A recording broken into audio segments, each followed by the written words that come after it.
okay. Last time I used to, I remember when it was, but yeah, I remember mine being like that. Another day, another dead pixel.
Live from Blundstone Arena, it's a battle of the traditional rivals. Clarence up against Glenorchy, Bupa TSL round 3 action.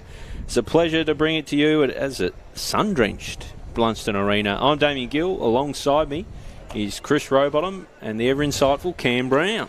G'day, Gilley. Yes, the old foes ready to butt heads here on Bellerive Oval or Blundstone Arena. It looks absolutely magnificent out there. Always a little bit of heat in these games. Probably not as much as years gone by, but that's just due to the changing nature of the competition, and younger faces are running around for both teams these days. But Clarence and Glenorchy, two teams in interesting positions at the moment. The Pies have started their season really well. Clarence look okay, showed some signs against North Launceston, but have a very young side, and really looking forward to seeing how they fare this afternoon. Cam Brown. Well, you mentioned that, Row, and Clarence were pretty good last week up at North Launceston, which was a really tough match for them. They had the bye in round 1, but they were in it for reasonably long periods, and dominated some of the inside 50 count, particularly early on in the first quarter and the last quarter. He might touch on that a little bit later. And as you mentioned, Glenorchy, a strong start to the season from them, wasn't it? They defeated Launceston in round 1. Took a while and ran away with it in the last quarter, and then last week a solid 40-point win against North Hobart. So they'll get a test of where each other's at today, because both these teams, it's a good audit, the Glenorchy-Clarence rivalry, which goes back many years, many grand finals throughout the different names of this particular competition, going back to the TFL, the old statewide league days, and early on in the TSL competition going back a few years ago. So really looking forward to the game today, boys. Yeah, I'm really looking forward to it too, Brownie. It's hard to sort of get a feel for how it's going to play out. A lot of hype about Glenorchy this season. They've got a really solid outfit. A few crucial losses from their team, though. We'll go through their team in just a moment. But Daniel Joseph's ACL knee injury is a huge loss for the competition and the team itself. So he's going to be hard to cover for sure. We'll go through the Roos first of all. They're a really, really interesting team to look at, Brownie. A lot of familiar faces out there, but a lot of young talent on show as well. There is, and a name that's returned back to TSL footy, Zach Buchner on the half-back line since spending some time away in Queensland. Edmondson comes back. He was away for work last week in Queensland, so he replaces Sam Banks, who's the young 15-year-old who's going up to play for the Devils tomorrow afternoon. So, Wiley's been a good player for them too, hasn't he? He's been injured for a while. Blair Rubok's an interesting player, boys. Expect him to play deep in the goal square. He's quite explosive, a powerful jump, and has got some really good forward craft. We know he's played at Burnie and Launceston. They get Wade Wall back, who's been away. And there's some young players too that we'll touch on throughout the game. Penwright, Preshaw, Butterworth all played their first game of TSL footy last week and acquitted themselves pretty well. I really like how Clarence have obviously decided to go with a bit of youth this year. They're so well known for having star-studded lineups. They go and top up every year, but this year Jeremy Webley has said, no, we're going to trust our youth and back our kids in, and you can see it reflected in the starting lineup, especially in that forward line. Preshaw starting on the ground, Penwright starting on the ground, Ethan Jackson starting on ball, and some experienced guys, Castle, Chambers and Harper, all starting on the bench. So backing in their younger brigade to get the job done over Glenorchy today, and I think it's a really good sign for Clarence. Very rarely, Ray, do youth let you down, because what they do bring is energy and enthusiasm, and they have the ability to energise the rest of the group. And some of these kids, just new, 17 years of age, a lot of them. So really looking forward to seeing how they go. It'll be a really good test against the seasoned Glenorchy outfit. Gilley touched on the loss of Daniel Joseph for Glenorchy, so that probably makes it a little bit easier for the Roos today. But the way the Roos go about their footy, I expect them to really want to move the ball quickly and play some attacking footy. We mentioned last week they had a heap of inside 50s in the first 5 minutes of that game, but only scored the one behind, and then they had something like 10 inside 50s in the first 10 minutes of the last quarter and could only kick a goal. So getting it in there wasn't a problem for them last week, but just trying to get some cohesion and connectivity with their forwards was the issue. We touched on Glenorchy and the loss of Daniel Joseph. They also lost Clinton French, so a couple of big outs out of the Glenorchy outfit, but it's still very, very strong. I have just got mail that Sam Rundle is a laid out as well, with Giacomo Malucci coming in to take his place. So three pretty handy players out of this team, which will suit Clarence, but still a formidable lineup, this one. Yeah, it certainly is, and we'll see Liam Smith go back there and fill that half-back hole. He'll probably be the distributor off half-back, which will be fantastic to see. A really good player, Liam Smith, and has been for a couple of years now. They've got some good youth as well. Banks Smith across half-forward there. Young Kalyn Daly, he's a live wire up forward. Sam Reeves comes across from Hobart. Camerick running through the on-ball brigade there, and they've got a good young backline as well. Butterworth did a really good job on Mitch Thorpe a couple of weeks ago in Launceston. Salter there at centre-half back. We know about Gunther. He's a gun. But boys, Jay Bowden can make a little bit of history this afternoon. He's kicked 499 goals. Just the 499. For the Pies. Just a lazy 499. There's only one other guy who's kicked 500. a reasonably handy type by the name of Peter Hudson. So if he kicks a goal today, which odds would suggest that he probably would, we'll see him join a very, very elite club with Peter Hudson, 500 goals for Glenorchy. Plenty of footy left in him, Gilley, Jay Bowden, but when he does finish, I would have thought he'd be in the top 2 or 3 most decorated players that have played in this state and stayed in this state playing their football over the last 20 years. He's been outstanding, numerous best and fairest state representation, leading goal kickers, best player in the competition, whether or not be voted by the umpires or media awards. So really looking forward to seeing how he goes today. He's got a very good record against Clarence too, it's got to be said. So yeah, no doubt he'll get an opportunity at some stage to kick his 500th. Really looking forward to today to seeing the return of Aidan Grace, boys. We know a Clarence boy who the club would have invested very heavily in the junior development pathways. Went across and played with Geelong last year in the VFL and one of the lower tier competitions last year. Acquitted himself really well. And has come back to Glenorchy. So I think there was a little bit of conjecture and animosity potentially between the two clubs over that one, and I think that'll be a little bit fiery today. I was thinking when I was driving in the car who might play on him today. I think it might be Nield. I reckon Nield might be the guy from Clarence that will perhaps try and get under his skin a little bit, niggle away and antagonise, but we'll wait and see. But Nield would be the matchup for mine. Yeah, I think you're right, Brownie. I think there's going to be a fair bit of fire towards Aidan Grace. A very handy player, hasn't he? Just come back into the competition in really good nick. He looks a different type of player to the one that left. He looks a bigger body, more reliable player. He was flashy before, but those flashes were sparing. So far he's been really good and hit the scoreboard well for Glenorchy. And I know Clarence weren't real happy when he crossed over to the Magpies, so expect a few of them. Namely, you'd expect the coach, Jeremy Webley, to make his presence felt and get stuck into Grace and get stuck in early. I think you're right, and I think the actual transfer fee went all the way to the appeals tribunal. I think former TSL umpire Gene Fair might have been involved in that one, trying to get that one across the line. But you mentioned Jeremy Webley too. We've got two of the better coaches, haven't we, Ray? We've got some outstanding coaches at TSL level, but PK, he always conducts himself so very well in the media, very articulate and very passionate for someone who's just reasonably new to the state, but always promoting TSL footy. And I thought Jeremy Webley had a terrific season last year as coach. Clarence probably fell away a little bit with form and fitness with a young team, but really looking to seeing how that plays out between the two coaches. Yeah, both seem to be really in control of their teams. Jeremy Webley seems so respected at Clarence, and so much so that he's got the full backing to,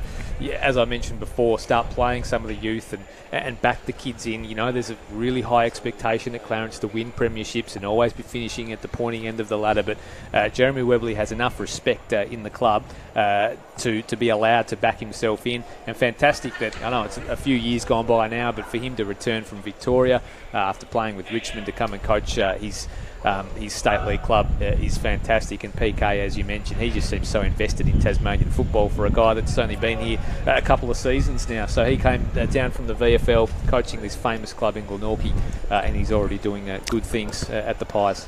And I think you're seeing the good things that PK's doing, not just in the team he's putting out there today, but they also won the under-18s and the development league before this game. And in years gone by, Clarence have been a really strong development league team, an 18s team, and Glenorchy have struggled a little bit, and that's sort of flipped a little bit, and a lot of that hard work has to be attributed to Paul Kennedy, who's done a fantastic job, not just with his own senior team, but in the ranks below. He's a whole of club coach, isn't he? Yeah. He's not just a senior coach. He's a whole of club coach, and Glenorchy really are a club rather than a team, and it's a good thing.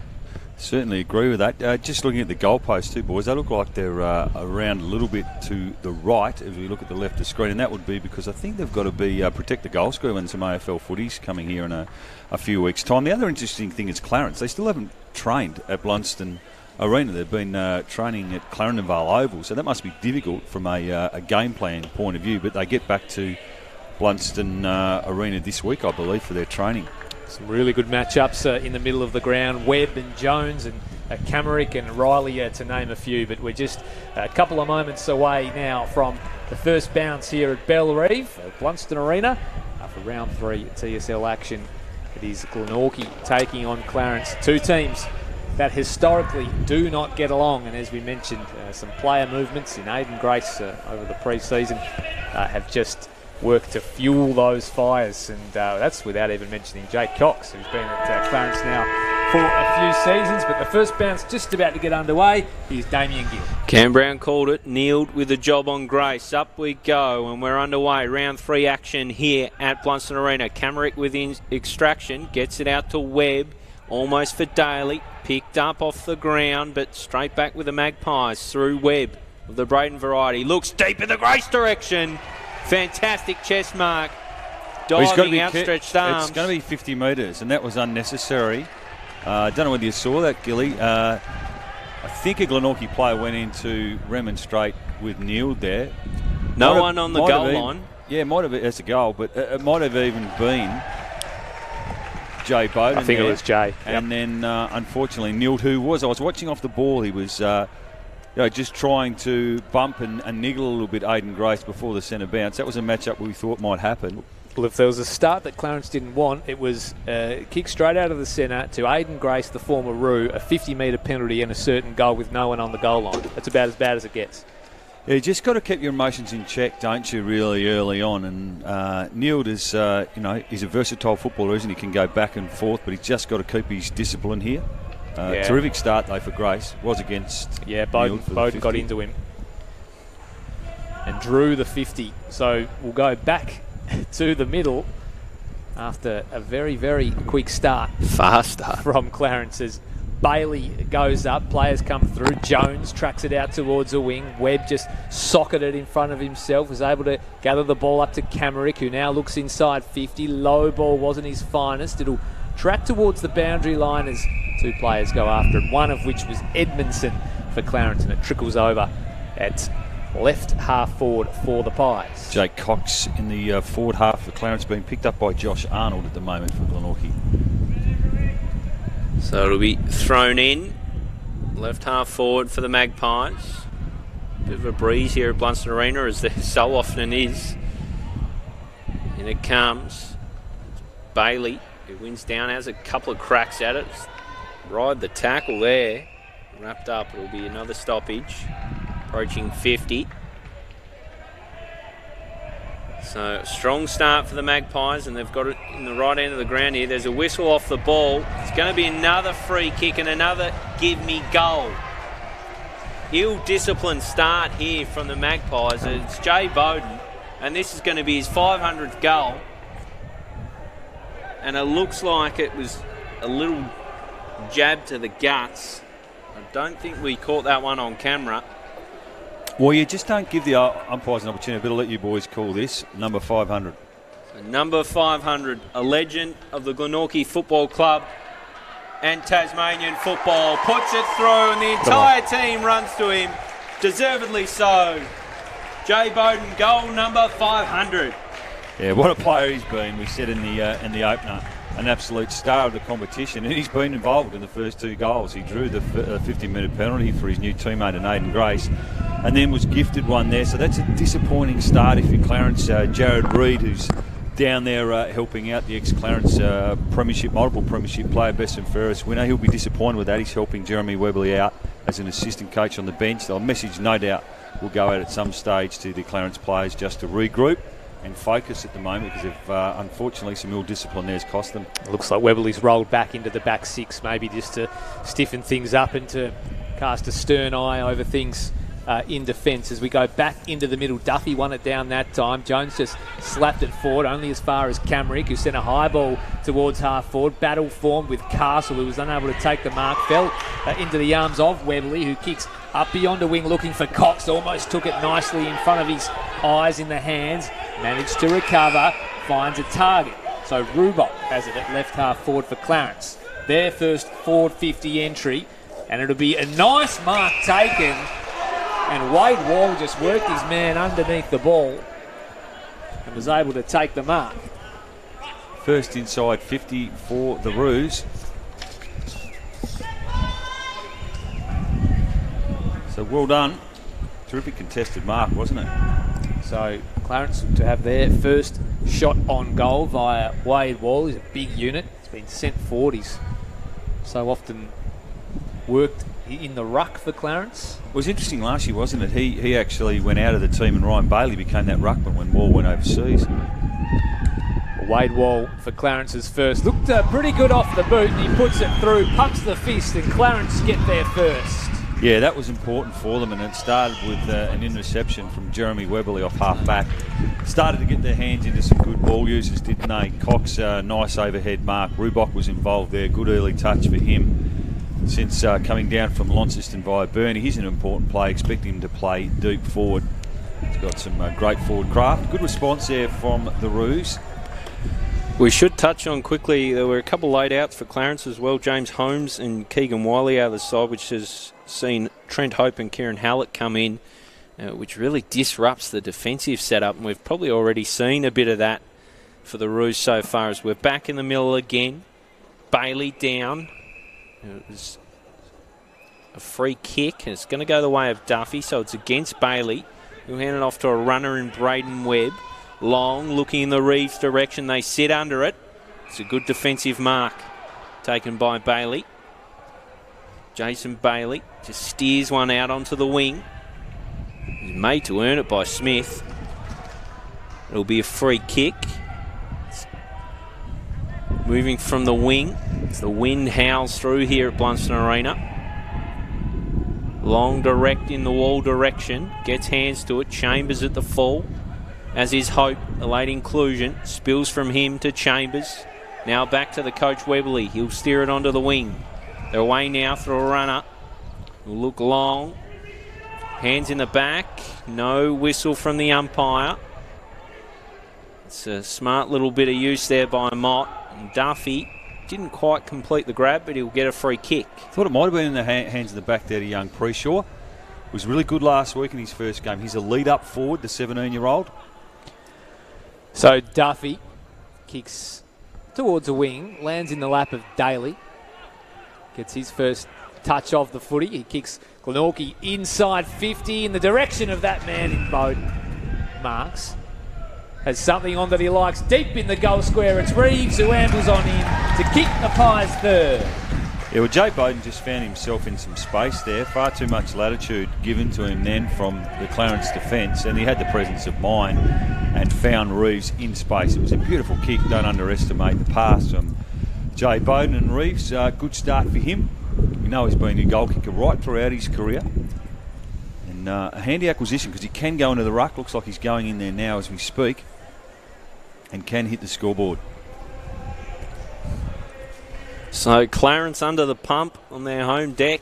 Glenorchy with a fast start.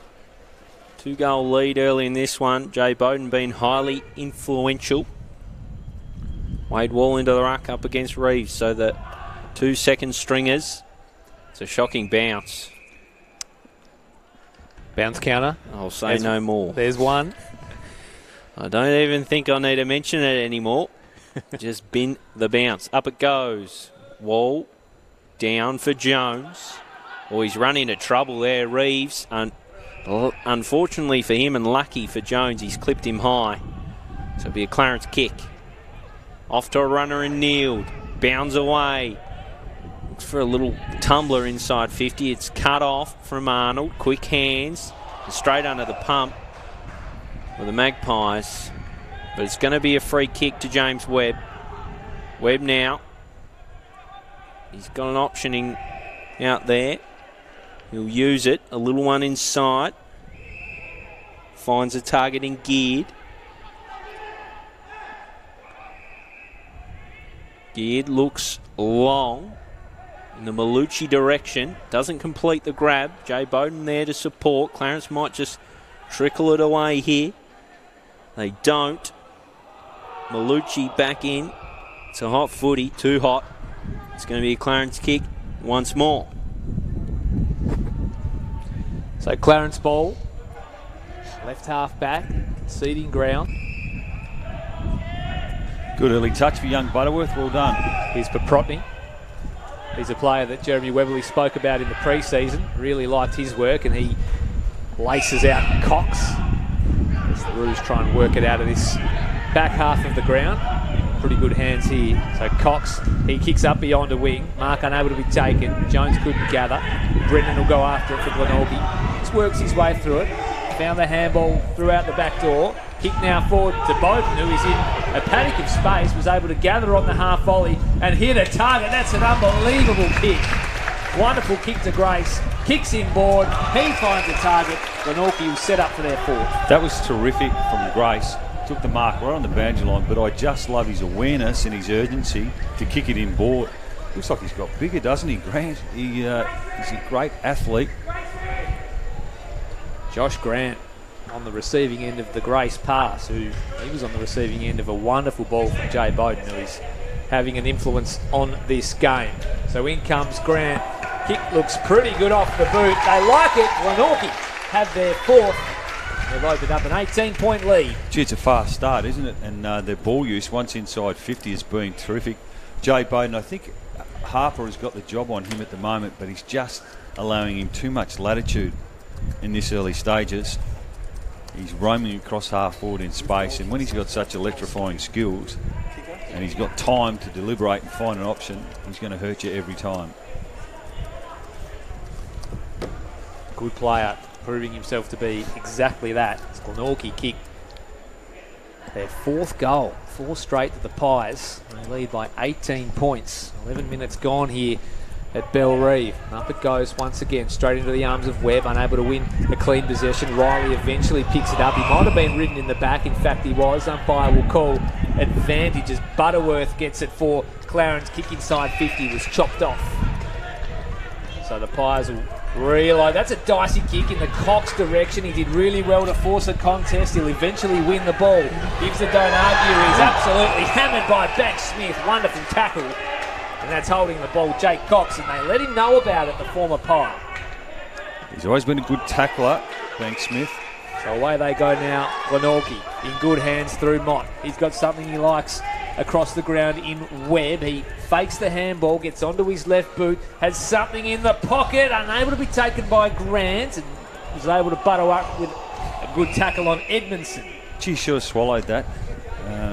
Had a great run and jump in it. He's not the quickest player, Braden Webb, but he's just a terrific decision maker. He doesn't panic. He holds onto the footy until he finds the right option. Reeves did the ruck work for Glenorchy, palmed it down. Webley can't quite gather control of the footy. He'll track it all the way to the goal line and run it through for a behind and play on immediately out of the square. Another touch for young Butterworth. It's looking okay. He finds a target too. It's a good kick. That's Jacob Smith. Young Jacob Smith has been in the underage development programs. He just pops it up in the middle of the ground and no one in particular. It was a touched off the boot ball. Braden Webb took it. He claimed his man eventually. Mott's in there working hard, trying to shovel something out. It's going to be all wrapped up. We'll have a ball up. Glenorchy hold a 19-point lead. So up again we go. The Pies well in control here. Late inclusion in Howlett gathers the footy. Steers one, but to the opposition, straight to Cam's man, Gunther. His first real look. Ashton Gunther had a really good season last year for the Pies. He kicks to the undersized Daly. Doesn't work out, but he might just get a free kick. Yeah, just looked like it held up in the breeze in that kick from Gunther. So it'll be Kalyn Daly, the pocket rocket, to kick toward 50. That's a lovely spearing pass for James Webb. One of the more improved players in the competition. So James Webb, just a little one inside 50. Reeves got good separation on Bailey. Looks like he'll line up for Glenorchy's 5th of the day. Just been too easy, isn't it, the transition for the Pies? They've been able to hit up targets inside 50. Far too easy. He's had an early impact here, Sam Reeves. Crossing over from Hobart, where he's been playing his recent footy. Skips across the arc. Gives it a ride. He was real happy with it off the boot, but it's faded. And Josh Grant's plucked it. He had both arms raised in the air to the heavens. So Josh Grant wastes no time and curls it through. 2nd of the day for Josh Grant. A defender turned forward. And Glenorchy are in control here at Blundstone Arena. Well, worrying signs only early on in the game, but to kick 5 goals, early stage in this first quarter is a bit of a worry for Clarence. They just can't get their hands on the footy at the moment, and Glenorchy are cutting them across half back, and that's what they do, don't they? They're happy to win the ball off half back and back their foot skills. They're not necessarily electric by leg speed, but they've always been good distributors of the footy, and that's been on show today. Good early start for Grant too, on a quality opponent in Bailey. He's kicked 2. Glenorchy have kicked 5. They've opened up a 25-point margin here on Clarence early doors in this one at Bellerive. I have a chance now, though, through Harper. He got it off to Riley, so the Roos will kick inside 50. It's all Glenorchy back there, though. That's a wonderful mark taken by Gunther. Terrific mark. So Gunther, had a great season last year, went to half back and dominated. His kick here, though, has been turned over. Jackson takes the mark for Clarence. Wheels around, short one inside 50 is good. It's a target on the chest, so this will be Chambers. Glenorchy got 4 or 5 numbers back. It won't be easy here for Clarence. They've got to work their way potentially around the arc here. It'll be difficult for them to spot up a target. And he goes short to Harper, so Harper just sends a long ball to the mouth of goal. There's a contest forming. It might have bounced through. In fact, it has. So Glenorchy player down there in Butterworth unable to get a finger to the ball, and Clarence have their second through Harper. Yeah, important goal for him because he's had his hands full with one of the superstars of the competition in Jay Bowden, but that was an excellent kick, wasn't it, for goal? Originally shaped like he was going to try and hit up a target, but in the end backed himself, and the kick carried, didn't it? We saw one from Harrison Gunther early on the quarter seemed to hold up a little bit, so maybe this breeze is a little bit fluky. Looks like they have thrown Harper forward now. The Roos. High scoring quarter, this one. 7 goals already. Last week we were at Lauderdale and I reckon we saw maybe 3 goals for the whole quarter. Uncontested hit out from Duffy. Will just trickle along. Camerick eyes it off, burns off his opponent, doesn't opt to go to goal, looking for Grace, gets up, doesn't bring it down. His shot on goal is well wide of the intended target, a minor score. The looks Magpies, lively, doesn't he, Gilley? Grace? He looks very lively. To be honest, he looks a bit of a different player to the one we saw a couple of years ago with the stutter step and the hairstyle. It goes long. Brought down. Clarence might get away now through hands. It's with Jones out for Howlett. He'll spear a ball in. It's well taken. Away they go now. That's an errant kick. It's going to help nobody apart from the Magpies through Oakley now. They'll move it out to Jay Bowden. Bowden, a spearing pass, just short of Grace. He gathers, trickles along to Camerick. Good work in traffic. Back for Grace, slips through his fingers. Maybe a little nervy against the old side. And it will be a stoppage. Yeah, one of the players we have called already, boys, young Butterworth. He would be in the underage program, and unfortunately an apprenticeship down at Sorrel, so it makes it difficult for him to commit to the Devils program, but he started really well. Work-life balance or play-life balance coming into play as Geared tumbles the ball forward. He has a man inside 50, was touched off the boot, but that doesn't matter to Jay Bowden, who just wheels around and kicks a goal like it's nothing. And if there's one man in the competition that can do that, it is that man, Jay Bowden. Well, he should reverse him because that was a spectacular goal. Maybe we should call that the retrospective 500th goal, because that was a beauty, and that's just forward craft, isn't it? He knew where the goals were, had the presence of mind, backed his skills in, a beautiful finish, 26-point lead, and we haven't even hit the 20-minute mark of the first quarter. So some worrying signs here for the Roos. They're a young team. We said they'd get an audit today on where they're at against Glenorchy, but they've been slick, haven't they, the Pies? They look really good. They look really, really good. So does Jay Bowden. He had an involvement earlier on, and then he got it back. And, yeah, you're right, Brownie. I wish that was goal 500. A terrific bounce in the centre. Neither ruckman gets much of it. Bailey out the back. Running into trouble is Banks Smith. He hands it out. Mott now, usually sure by foot, he is again. Camerick, he's been everywhere. Spearing ball for the little Kalyn Daly. Takes on his chest, eager to move. Ignores Grace, goes longer, and there's a reason. Jay Bowden's the reason. 3 on the board for Bowden, and the Magpies are on the march. Might have 5-10. by the end of today, the way he's going. But once again, it was the foot squeals, wasn't it? And Daly just backed the penetration in his kick. And Jay Bowden ran into space, but their foot skills have been outstanding at the moment. Clarence just can't get their hands on the footy. 3 already to the superstar. That was a great kick, yeah. Jay Bowden running kick. Back towards goal. He ignored an Aiden Grace lead, which he could have easily have hit up, and it would have been a fine choice in terms of where he was going to go, but opted for Jay Bowden running back to the square, the more difficult of the 2 kicks, and he hit it lace out. Jay didn't have to break stride, and he put through his 3rd with relative ease as we get back into the middle now, and that ball is going nowhere as players play some stacks on. Well, Clarence have got Riley, Jones in the centre bounce and Cox as well. Probably their best trio, you'd think, as Bailey was ripped off it. It might have been holding the ball. Umpire said yes, it was. Duffy will get the free kick. He just hands it off to Mott around the corner, who kicks towards half forward, and don't tell me. Jay Bowden marks inside 50 and is lining up for his 4th goal in a quarter and Glenorchy's 8th. Oh, Jared Reid will be tearing his hair out down there on the Clarence bench, but just the ability of the Glenorchy players to find space, and you can't give Reece Mott that sort of latitude. Great user of the footy, and this man, unfortunately, he's just found too much space from a Clarence perspective, lining up for goal number 4. So Jay Bowden, in he comes, and this time he misses just to the left. So minor score for Glenorchy, 7-3-45. They lead Clarence 2 straight 12. 21 minutes gone in this first term. Jake Cox from full back. He's got to get into the game. And that's almost a really good clunk from Penrite. Not quite, but they race away.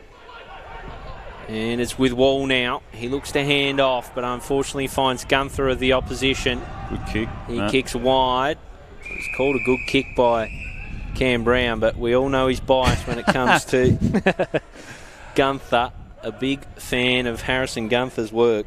Tyler Penrite, one of the other young players from Clarence, just a 17-year-old. He's best on ground in the grand final under 16s last year at STJFL. A soccer background and a return to footy.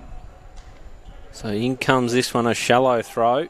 In the end, Duffy gets it on the bounce. Clever from Jake Cox just to get it out of traffic. Bailey now met in a good tackle. Real good tackle. It's down, handed off by Mott, swung around by Salter, bouncing over the head of Bailey. He didn't read it well. Reeves, clever now, taps on for Malucci, doesn't quite get to him. Oh, in a bit of trouble are the Roos. Running through is Malucci again. He shoved off it. Harper swung with it. They'll try and work it out through hands. It was Malucci. I think. Oakley, I think. It was actually Oakley. Trent Hope, I think, with the free kick. And Trent Hope, late inclusion with the free kick, as you accurately said, Brownie. Good tackle.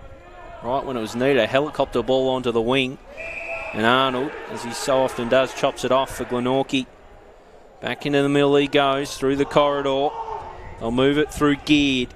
Geared off the left, looking for Reeves, over his head, bouncing along. Grace eyeing it off. They should be able to deal with this one through Bushner. Runs out of play, so it'll be thrown in deep in the forward line of Glenorchy. Clarence in serious trouble. Some 5 goals adrift early in the game against a traditional rival. So in it comes. Grant doing the ruck work. He paddles down. Yeah. There's a free kick, a whistle. Yeah, it was a non-officiating umpire who... I think it's found that Grace. one. Clearly high. We'll see once he gets up. But he caught one high. Grant, yeah, it is Aiden Grace. So he'll be kicking, going to kick his 2nd of the day. Not surprised they've left a little on him, it must be said.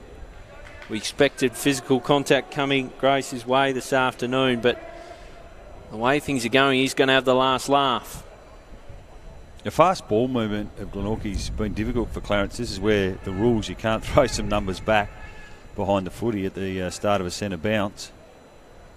So Aiden Grace, distance should be absolutely no trouble. About 30 out, he steers it, and he kicks it. His 2nd of the day. Well, this is getting out of hand for Clarence. Well, they've just got to get their hands on the footy, isn't it? It's simple, but easier said than done. Glenorchy have totally dominated possession, the inside 50 count, all the key measures, and they've kicked pretty accurately, 8 goals, 3. They're into Aiden Grace at the moment, but he'd be feeling pretty good about himself. He would have been nervous coming to the ground today, but 25 minutes in, he's kicked a couple, also had a goal assist. Terrific start for him. Out to 39 points now, the margin. 25 minutes gone in this first term. Glenorchy piled on 8 goals, 3. Clarence only able to manage the 2 so far. Aiden Grace and Jay Bowden are the stories thus far in this game, as it's one down there by Reeves. Only as far as Webb. It was tackled by Harper. We'll have a restart in the middle of the ground. Up it goes again. Camerick was mobbed.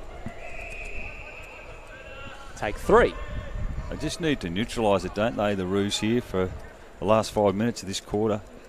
Down it comes once more. Tracked.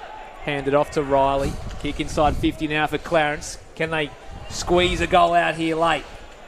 Bailey went in after it. Unable to gather cleanly. He was paid a free kick for in the back, and he will line up for Clarence's 3rd goal. Well done, young Preshaw. Stood under a big ball there. The 17-year-old, he's a lead-up player. Jace Bailey, who finds himself in the forward line. We've seen them do it from time to time. Rowie, it's generally not for good reasons. In he comes. Let's have a look at his forward craft. It looks pretty good off the boot. It held its line right until the very end and just clipped the top of the goalpost. Minor score for Clarence there. 2-1-13, still trailing Glenorchy 8-3-51 as the Pies bring it in. That's a good ball for Gear. So Gear, the one in forward, is solid. Kick towards half forward, only as far as the Clarence player kneeled. He just tries to fashion something. Daly goes in after it, wins up a handball to Camerick, who's been really good. His handball missed the mark though. It'll spill out of bounds right in front of our commentary position.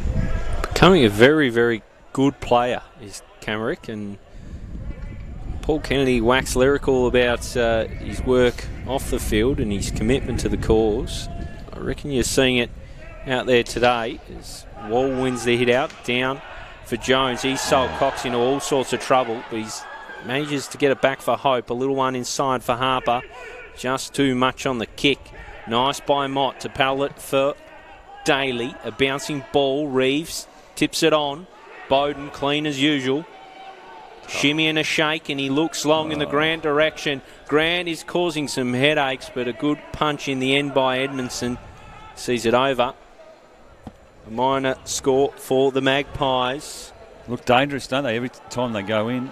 Oh, they look like scoring a major more often than they don't. This kick's no good, and unfortunately for Harper, he copped Jay Bowden high. Well, I think he knew he was gone then, Harper. It was an errant kick. They are well in control of this contest, Glenorchy. I'd hate to think what Jeremy Webley's going to say at the quarter-time huddle. He's kicking for 9th of the game here, Brownie, for Glenorchy, and his 4th. He's been dominant. Well, they've dominated uncontested footy, contested footy, inside 50s, time and forward half. So Jay Bowden from about 45. Never really looked like missing it. Jay Bowden, what a player he is. We wondered whether we'd see his 500th today. Well, we've seen it. And we're likely to see a lot more than just the 500th. That's his 4th for the day. Well, we said he's got a strong record against every club, Rowie, hasn't he? But he's already started with 4. I mean, to put it into perspective, the Pies kicked 11 for the game last week. They already have 9. And this one's out to a 45-point lead. Not too sure how you go about stopping him at the moment, because he's wreaking havoc across half forward. He's kicked 4 goals. And there's just no real answer to his dominance at the moment. As we go back into the middle, we're late in the first term here at Blundstone. Can Glenorchy pile on another one, Clarence? had work out the ball. Webley went after. It was gathered by Castle. He was taken high on the way through. Maybe Clarence could throw young Ethan Jackson into the middle. He's a guy who can find the footy in congestion. That kick will be chopped off. Webley found McKnight. So McKnight for Glenorchy. What a kick. That's a great kick to Grant. Hits him on the chest. Chance now for Glenorchy to pump forward. Short ball is a good one. I think it was Malucci. Just slipped over at the last minute. Spilt the mark. Harper comes away with it. Handball inboard to Wall, who just assesses things. Sees something he likes up in half forward. Bailey unable to take the mark. It's juggled over the line. We'll have a boundary throw in front of the commentary position. We're half an hour deep into this first term. Glenorchy well in front. Josh Grant up forward. We saw him predominantly play down back last year. Looks like he's got some real confidence in his body and his footy at the moment. He's looking fit. He is. As the ball comes in, Duffy jostles with Wall. Wall just dealt with him, but look at Camrick in traffic. Gives it the Elvis hips and puts it long. Looking in the Grant direction. Falls nicely for Webb. Webb looks inboard. He's looking for Reeves. Reeves has the sit. Down for Daly. Good crumb work. Bouncing through. It's all working out for Glenorchy at the moment. They're 10th in the opening term. Great contest by Reeves. An excellent start with Camrick again. He's been dominant, boys. And Kalyn Daly, he's just fantastic. Great footy IQ, hasn't he? Knows his way around a footy field. Smart around goals. Front and centre, where you had to be, and puts on their 10th for the scoreboard, would you believe, Rowie? 10-4-64. Wonderful Crummer's goal. This one, gee, I don't want to say it's all over, but one quarter now, deep. We've had a whistle. Now, I think... Is that a warning, perhaps? Yep, I think you're right. Goes back up in the middle. Gear tried to track it. It was held to the body of his Clarence opponent. We'll have another ball up in the middle of the ground. So Glenorchy sending a strong message here. Falls out to Jones. Evades a couple of tacklers. Kicks Clarence forward, but to nothing in particular once again. And this half-back line's been tremendous for Glenorchy. That's the modus operandi for me from the Pies. They love winning the footy off half-back. This is one of their keys in that position. Liam Smith, who kicks up towards the wing in the Duffy direction, but the ball just held up in the breeze and Edmondson was able to get across and take the mark. He's a little unsure about where to go. He kicks to a 2-on-1. He put Wall right under the bump and probably expectedly was unable to take the mark as the Glenorchy cavalry arrived and managed to get the ball out of bounds. Just a slow kick, wasn't it, from Edmondson? Gave Gunther every chance to get in and spoil. Don't have any real zip about them at the moment, the Roos. They seem a little stagnant. Their forward entries haven't been great. That was wonderful tap work from Duffy to win it down to Gear, who kicks Glenorchy forward. That's a nice mark taken by Neild. Gets around onto the left boot. Finds a teammate in Harper. Just no movement at all at the moment from the Clarence forwards. And he just pops one inside 50 as the siren goes. And it was all Glenorchy that term. 10-4-64 the Pies. The Clarence 2-1-13. And it was all black and white as Jay Bowden dominated with 4 first quarter goals. They like that 30 minutes back, I reckon, Clarence, Damian Gill, because unfortunately for them, it was a bit of a train wreck and it didn't start very well. There was a 50-metre penalty really early on the game to Aiden Grace, as we're watching on screen now. From the very first minute of the game, that one. And from then on, it was all Glenorchy as they kicked 10 for the quarter. Thought he was pretty good too, Aiden Grace. Got his hands on the footy early, kicked a couple. Jay Bowden just found far too much room early on. And with his exquisite foot skills, he's going to cut you up every time. I think Reeves was a good target for them up forward. I really like the work of Daly as well. Terrific when the ball hits the ground. Grant looks strong, doesn't he? He's got a real presence up there, and they're winning it off at half-back, as they often do. Mott started to run around. Webb was good early, both Webbs for that matter. Gunther's playing his usual role down back. So, and Camrick, as we mentioned, dominant. So, look, a perfect start, I would have thought. What do you say if you're Paul Kennedy? I think you just got to more of that, please. More of that, please, and just keep going. And you respect your opposition because you know they're going to come out smarting after the first quarter and certainly give a better effort than they did on that occasion. From Clarence, though, Rowie, they just couldn't get their hands on the footy. And rare inside 50s for them. They did get a couple on the board from Harper and Wall, but they're at 6s and 7s there. And they're a young group, so it's going to be a real test for them. Yeah, not helped as well by those late omissions in Holmes and Wiley down back. They could really use those two guys. Well, they actually, you're right, and they work very well together. Yeah, they're a crucial part of the Clarence back six. But I really like, as you mentioned, the combination or the 1-2 punch between Grant and Reeves, the two tools, and they're swapping between the ruck and forward as well. And I think they're causing a lot of headaches for Clarence, who find themselves 51 points down. We'll have a quick look at the goal kickers for Glenorchy. Jay Bowden, as we mentioned, has 4 majors. He kicked his 500th goal for Glenorchy amongst them, which is just an unbelievable achievement. Josh Grant, as we mentioned, he has a couple. Aiden Grace, the former Roo, has 2. And singles to Sam Reeves and Kalyn Daly, who kicked a fantastic Crummers goal. Just the 2 goals for Clarence. Wade Wall kicked there first, and Jared Harper kicked a long bomb that wasn't able to be touched on the line and managed to bounce through. So 51 points to the good. The Pies, Gill, it's all black and white. You arrived at the footy today, and I expected a close contest, at least for the majority of it, 3/4 or so. But, geez, it's an absolute smashing for Glenorchy. They've been terrific. And you're running through the good players, and it's a long list for Glenorchy. And unfortunately, at the moment for Clarence, they just can't get their hands on the footy, so there's not too many in red and white that have had a major impact on the contest. No, there isn't. And, some of the prime movers have been pretty well held for the footy club. Cox in particular, slow start for him, so he'd love to get his hands on the footy. I just wondering whether or not it's worth putting Ethan Jackson in the middle for 5 or 10 minutes. He does win the ball pretty well in traffic, and normally a good distributor by hand as well. So he always plays with great effort, so maybe he's someone that they can roll through there. At the moment, they've had Riley in there at different stages.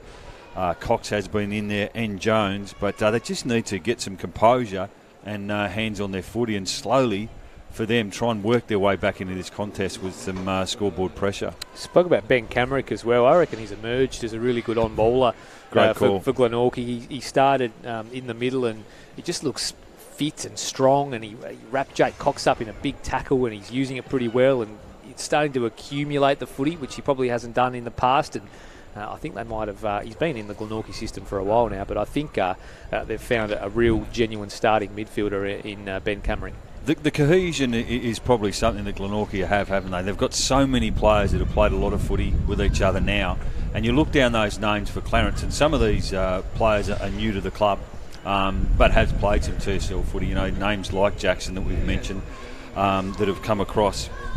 Rubok's another one, but they are a young team in terms of Edmondson hasn't played a lot of footy at this level. Proprotny had a really good pre-season, really good skills. They like to get the ball in his hands. Smith's new to the competition. Butterworth, Penwright, Preshaw. Hope hasn't played a lot of footy, so they're probably lacking a little bit at the moment in terms of that connectivity and cohesion with each other.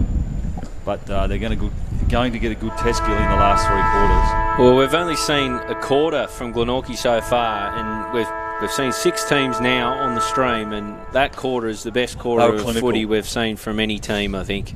They were clinical, and just their foot skills, which has always been, for mine anyway, their strength. Liam Smith, you mentioned a couple of times in the call, Rowie. He's since returning to the club for some time away, he's always been a really good user of the footy. And they're fast with their ball movement too. As I said, they're not necessarily quick by leg speed, but they've got some urgency about them with ball in hand, and some of their inside 50 kicks were exquisite. So the Glenorchy huddle breaks up, and the players start to make their way to their starting positions, and no surprise that was the huddle that broke up first, because Paul Kennedy would probably have the least to say of the 2 coaches, as we do see the Clarence huddle break up now, and be really interesting to see what moves Jeremy Webberley makes this term. We talked about some outs for Clarence in the late outs in Holmes and Wiley, which has proved very detrimental to their cause, but Rundle was a late out as well for Glenorchy, and they lost Daniel Joseph and French last week. So, geez, you just look at this Glenorchy outfit and you think it's pretty fearsome, and they're going to be pretty hard to topple.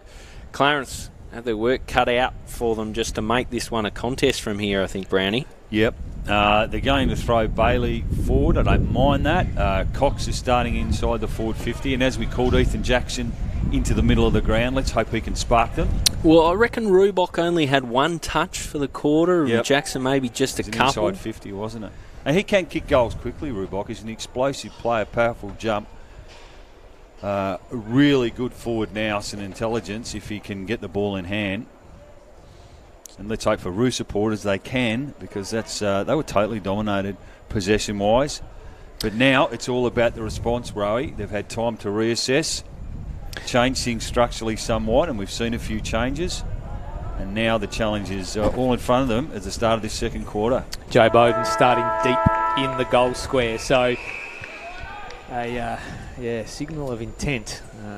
The bag of goals could very, very well be on for Jay this afternoon as we get back underway in the second quarter. Brownie's man Jackson goes after it, wins out a handball. Riley unable to gather. Does so as he's sitting on his bum. Gets it up though, only as far as Camerick, who gets the Pies inside 50 again. Where's Bowden? He's not there because Neil is chopping off. He elected to play on. It was a little bit dicey, but he did it really well. Missed the target in the middle of the ground. So Glenorchy will force the turnover here through Webb, who just brushes a few tackles. Kicks him inside 50 now with a low tumbling ball. Good tackle laid as it just progresses forward. Bowden lost the footy. In came Roberts. He might have been taken high. Shoveled out a handball to Camerick. Outside of the boots. It's across the face. Player sitting underneath it. Nobody able to take the mark. Grace lays a nice strong tackle. And it'll be held up in the Pies forward 50. Just missed the target, didn't he, Neil, with Jackson there. But I like the intent. I like the decision to play on quickly with the footy. Back yourself in. So, as has been the case for much of this match, deep inside forward 50 for the Magpies. A strange ruck contest between Grace and Jones. Probably a free kick against Grace, but it comes out for Camerick, who just sneaks in a behind. So, a minor score for the Maggies. They're well in control of this contest. 65 already on the board for them. What are we? A 52-point lead, which is commanding. Early stages of the second quarter. So Jones from full back. The helmeted skipper, long, good kick. Great kick. Finds Edmondson. Looks inside, finds something he likes. Well done, Preshaw. Preshaw, away he goes. Outward to Howlett. Now looking in the Penrite direction. Doesn't get to him. They chop it off the Maggies. It'll be a stoppage. That was better from the Roos. It started with a good clearing kick from defence. Just a quick around the grounds. Quarter time, Launceston 19 led North Hobart 8, and Lawlall just a kick ahead of the Tigers as it comes off hands for Cox. Forward 50 looking for Bailey. Punched away. Down for Mott. Mott now brings it out of defence. Not many numbers ahead of the footy. Neil does well on Grace.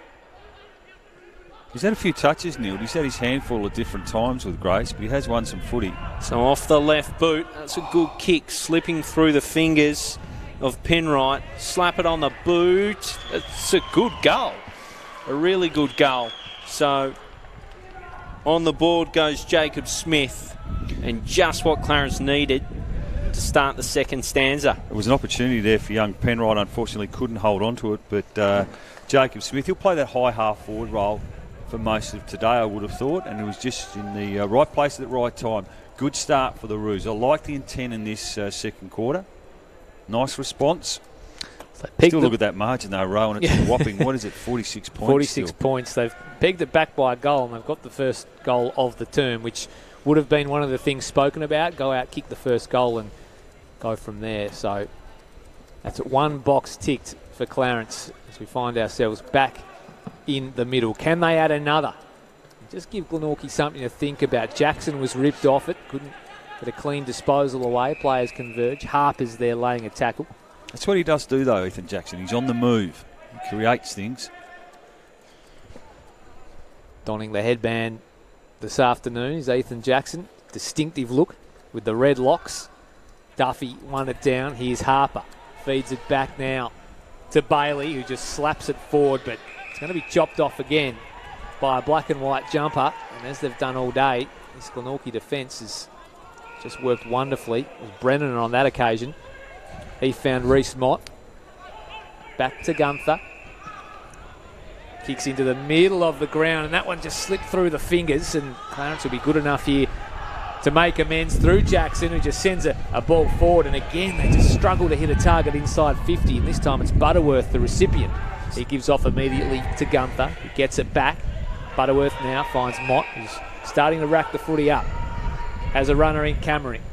Kicks to the outer wing. Here's Roberts. Turns around, sees something he likes at half forward.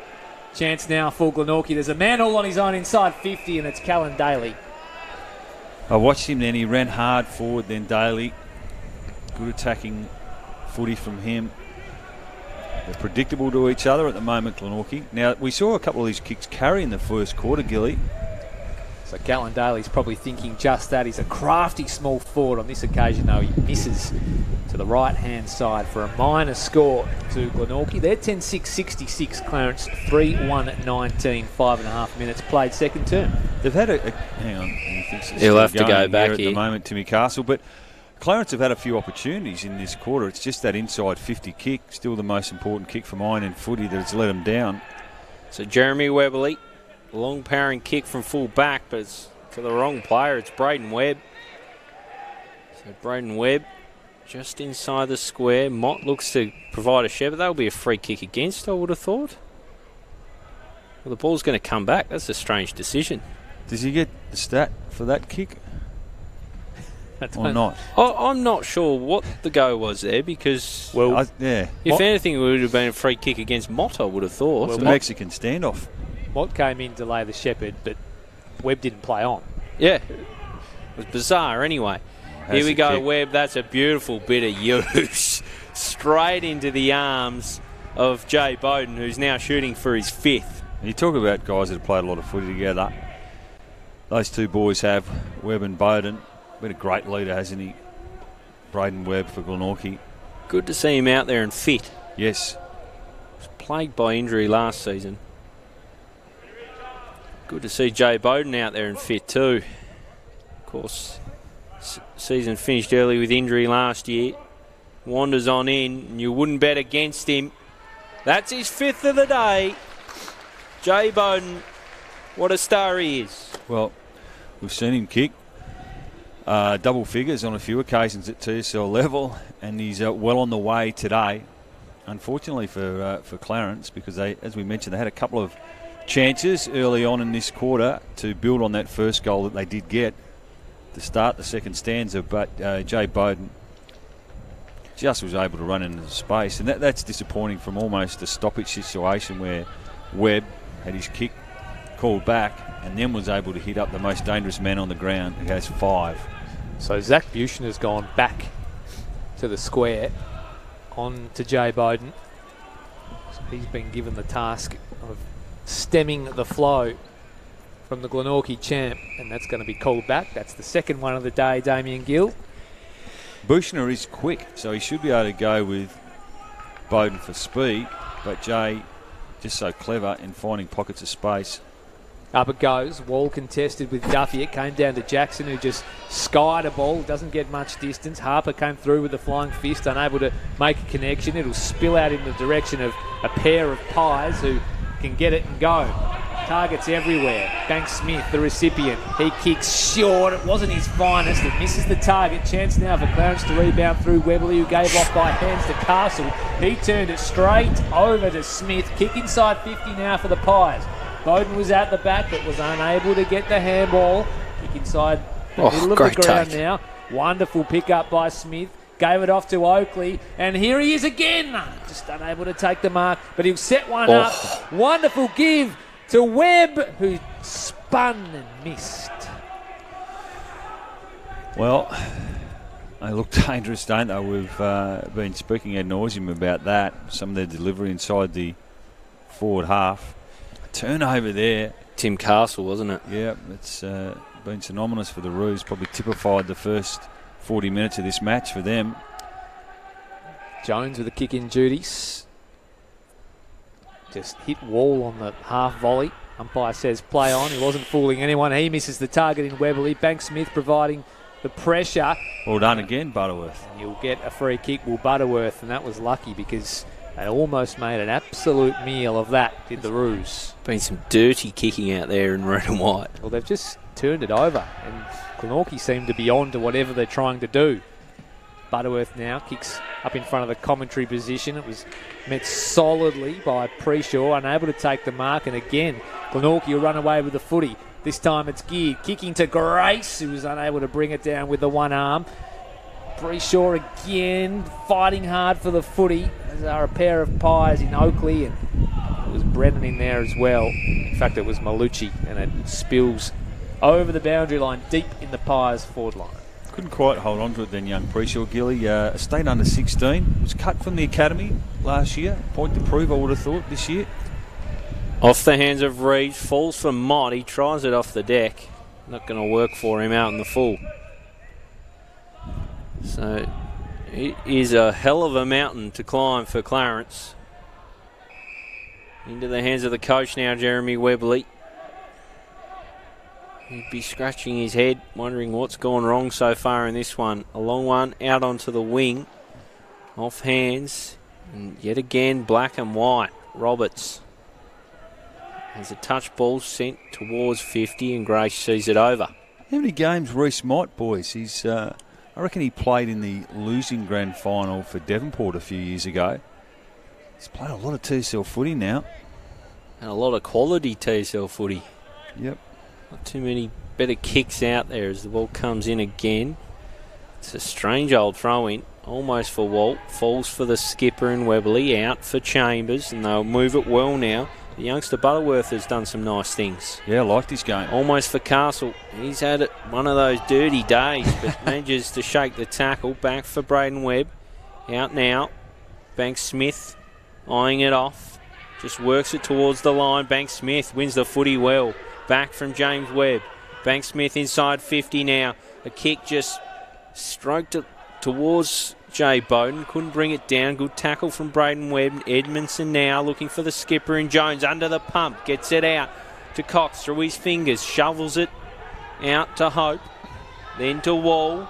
Tackling pressure is absolutely superb from the Magpies. Every time the Roos get it, black and white bearing down on them. Great call, Gilley. They just couldn't find any time and space. The Roos, they were trying to move it forward by hand, like we probably see Richmond do in the AFL, but they just couldn't break through. So Webb was the ruckman there. We've seen some strange ruckman today as Cox just pokes one out onto the vacant wing. It'll be out for a throw. It's away from Glenorchy's forward line for the moment. Be thrown in yet again. So Wall just bustling along there with Grant. It's picked up by Riley. He's met in a tackle. It'll be ball up now. Certainly not trying to make excuses for the Roos, but when you look down, there's Preshaw, Rubok, young Penwright. Jones just coming from the ground. Might be a blood rule. Harper to replace him. It's a young forward line. Up it goes. It was Grant doing the ruck work. Cox was attempting to track it. It was met solidly by Howlett, unable to gather cleanly, and Arnold gathers the footy, but he's gathered in the strong Riley tackle. So it's all Pies at the moment. Grant wins it forward. Howlett tries to knock it forward and gain some territory for Clarence, and again it's all Glenorchy as Camerick swoops on a loose ball, kicks around the corner, but kicks out for Protney. He's got good skills. Bopotny had a terrific pre-season. So he just squares the footy up to true centre half forward. That was a great kick. Found a target. This is where they've been falling down. So kick. Bailey goes long. Is there a flyer in the square? There was! Jake Cox. Well, I've marked it down for a goal. It was a terrific mark, wasn't it? had the sit. It was a nice, deep inside 50 entry. Jake Cox hitches a ride on a black and white jumper and reels in a big grab. Desperately needed for Clarence. Been devoid of highlights today. Cox comes in on that familiar left boot. He kicks his first and Clarence have their fourth. Wonderful bit of play, Jake Cox. Could it be the spark they need? Well, I think they've actually won the quarter, haven't they? 2-1. They've certainly played with more intent and have got their hands on the footy a lot more. So 15 minutes gone into this quarter and they've neutralised it from a scoreboard point of view. But their effort's been better, no doubt about that. Yeah, there's still an awful mountain to climb though, isn't it? It's an imperious task. They've been very, very impressive, Glenorchy, and you just feel like even if Clarence do pretty well from here, that first quarter's going to haunt them. And even 8 goals the margin now. They go back into the middle of the ground, and as you say though, just starting to win a couple of little battles across the ground and starting to do a couple of the basics right, but has the damage been done? They're going to continue to fight it out as it goes up again. They'll have another restart. So I don't mind this from a Clarence point of view, making it hard for Glenorchy to get that centre bounce clearance, make it a struggle for a while. Umpire Geeson tosses it up. Reeves was in there for Glenorchy. It's just thumped forward. It's met really well by Gunther. Got a handball off to a teammate as the Pies go to half forward now. Reeves dropped one he probably should have taken. In fact, it was Grant who ended up tracking his footy and winning a handball back to Mott. He's got McKnight. It just clean bowled him through his legs. And it'll spill out of bounds right in front of our commentary position here on the Ricky Ponting stand side in Bellerive Oval. We've thrown in again. A lovely day for footy here. The pouch, as Clarence like to call it. Reeves over the back of his head. Geared almost.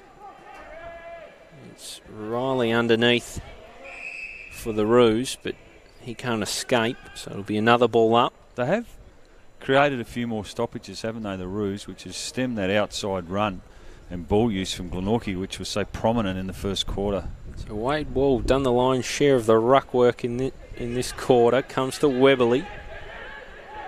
He looks left, looks right, and finds Castle. Castle now for Paprotny. The steering ball inside is overshot. Bounces wide of Roberts though, and Jackson does well in traffic. Looking for Harper. Handball doesn't meet in Camrick. I tell you what, he's been very impressive, but this kick was absolute commentary mockers. Straight to Rubok. Rubok inside 50 now. Looking towards Bailey. Out the back it'll be Preshaw. A bouncing ball. Punched over. That's what he does very well, Penrite. He's a front and centre player. Just couldn't quite get the bounce that he needed there.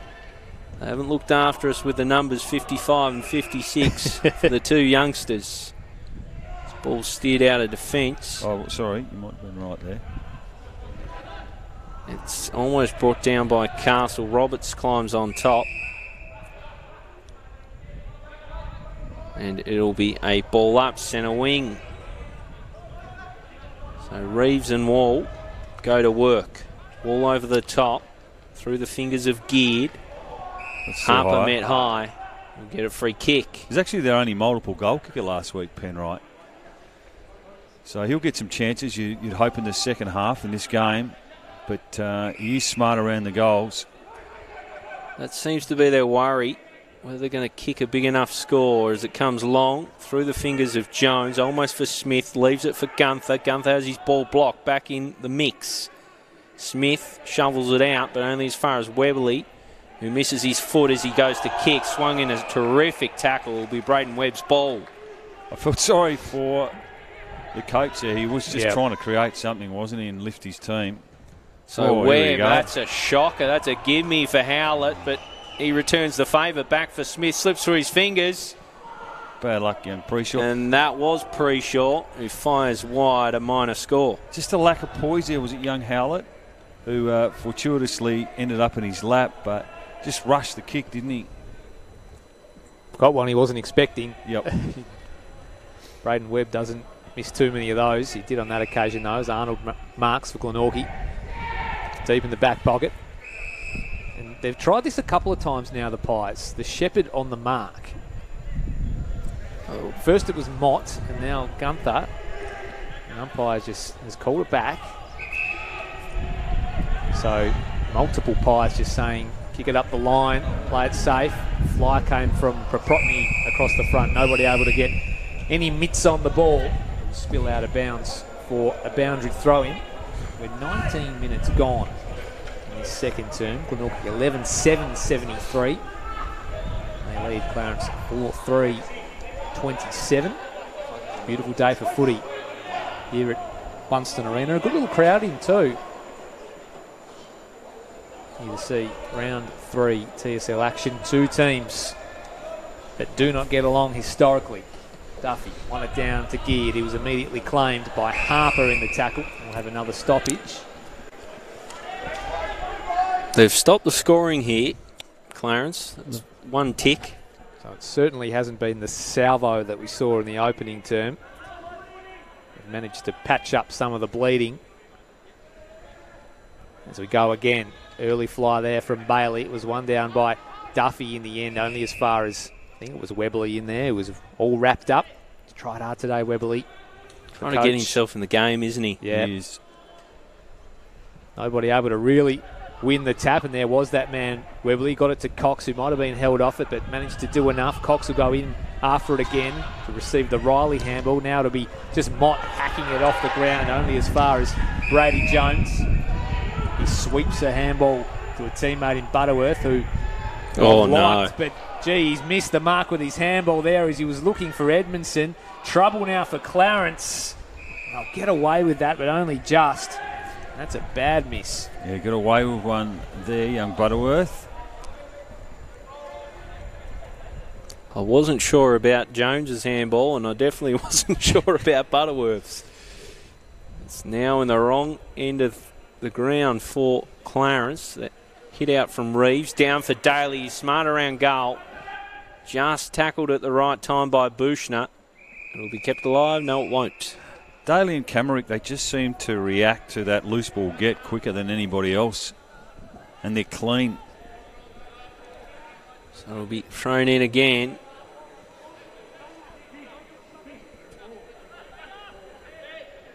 In it comes. Reeves punches down at the fall. It might be Daly. No, it's Bowden. He weasels his way out and just pulls it a little to the left off the woodwork, a minor score. Could have had 7 at half time. He's been absolutely tremendous as the champ, Jay Bowden. You're right, he could have had 7. He's been dominant. Brady Jones now from full back. He's had the kicking duties all day. Finds a target. So it'll be Butterworth from the back pocket. Good kick. Sends Jackson a little task. Slipping through the fingers. It's now Rubok. Sweeps a handball into the middle. This is better from the Roos. Out the back is Howlett. Good mark. That's a good inside 50 kick. Howlett found some space, late inclusion. I think it might have been young Penwright there with the inside 50 kick. Well done, young man. And it was Butterworth that started it. So some green shoots there for the youngsters. And it was Howlett, as he said, late inclusion into the side. He'll wander in. Important goal for Clarence. They need to make it count on the scoreboard. They worked hard. It's just short. Tipped out of play altogether, so probably not a bad result for the Roos. So 4-3-27 plays 11-8-74. In it comes Duffy, two-hander down. On the hands and knees, there's multiple players in black and white. Smith looked at it outside. He found Webb, the Braden variety, just off the shoelaces of Reeves, and out it goes. What they would have killed for, Clarence, is this to be the first quarter, because they've actually won it and their effort and intensity has been pretty good. You're right, Brownie. Webley, as I said before, he'd be scratching his head wondering What went wrong in the first quarter? Because they've been pretty good this second stanza as it falls to Jackson. He just almost waited for the tackle. He did. It'll be rinse and repeat. Centre wing broadcast position here at Blundstone Arena. Duffy gets in front. Over the top was Bailey with a big swat. Clever from Cox. Receives back his footy. Now he's got a problem in geared. He's trying to get it out. Finds Weberly. Weberly bursts away. Massages a kick. Just wide of where he meant it to be. It's just bounced inside, luckily for Weberly. Oh, did it? Yeah, I thought it looked out, but Yeah, so did I. as they say, they're closer than we are from our vantage point, albeit we've got a terrific view from up here. Well, He's got lucky as it comes in. Bailey down. Daly takes it from him. Riley. Now Weberly with a spin. He's in trouble. oof, He's got lucky there. again. Chambers loses it. Mott almost. Webb now. Hands out. Comes to Geared. There's a whistle. I think it's going to go the way of the Roos, or is it the Pies? Looks like the Pies. It'll be Geared's ball again, I think. Dealt with after he kicked it, I think. So 25 and change gone here in the second term. Blundstone Arena. The day the hosts would have hoped for. So it'll be Geared for the pain of defensive 50. Runs across. It's not a great kick, but Smith should be able to track it down ahead of the boundary. He's got a problem now, though, Smith. He just got rid of it. Terrific work. Absolutely terrific. I'm not sure if that's Penrite or Preshaw. Young Preshaw. Yeah, It is Preshaw. Preshaw. A little one. A little nudger. Finds Bailey. Usually at full back. For the moment, at full forward. So she'll take a very, very good kick. 50 metres out. In comes Bailey. He's got every piece of that, but has he got the accuracy? That's a fantastic finish from Jace Bailey. And the Roos get reward for effort.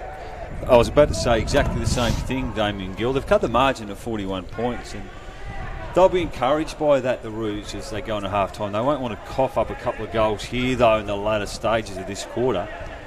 But I've been really impressed with their effort. They've regrouped, and it's just been done on hard work. They've made it difficult for the Pies to find some space and get their running game going, particularly the way they distribute it by foot from a Glenorchy perspective. They've slowed it up a little bit, and they've managed to get on the scoreboard. 3-1 this term in favour of Clarence, who have hit back. Still quite the margin, but pleasing signs for coach Jeremy Weberly.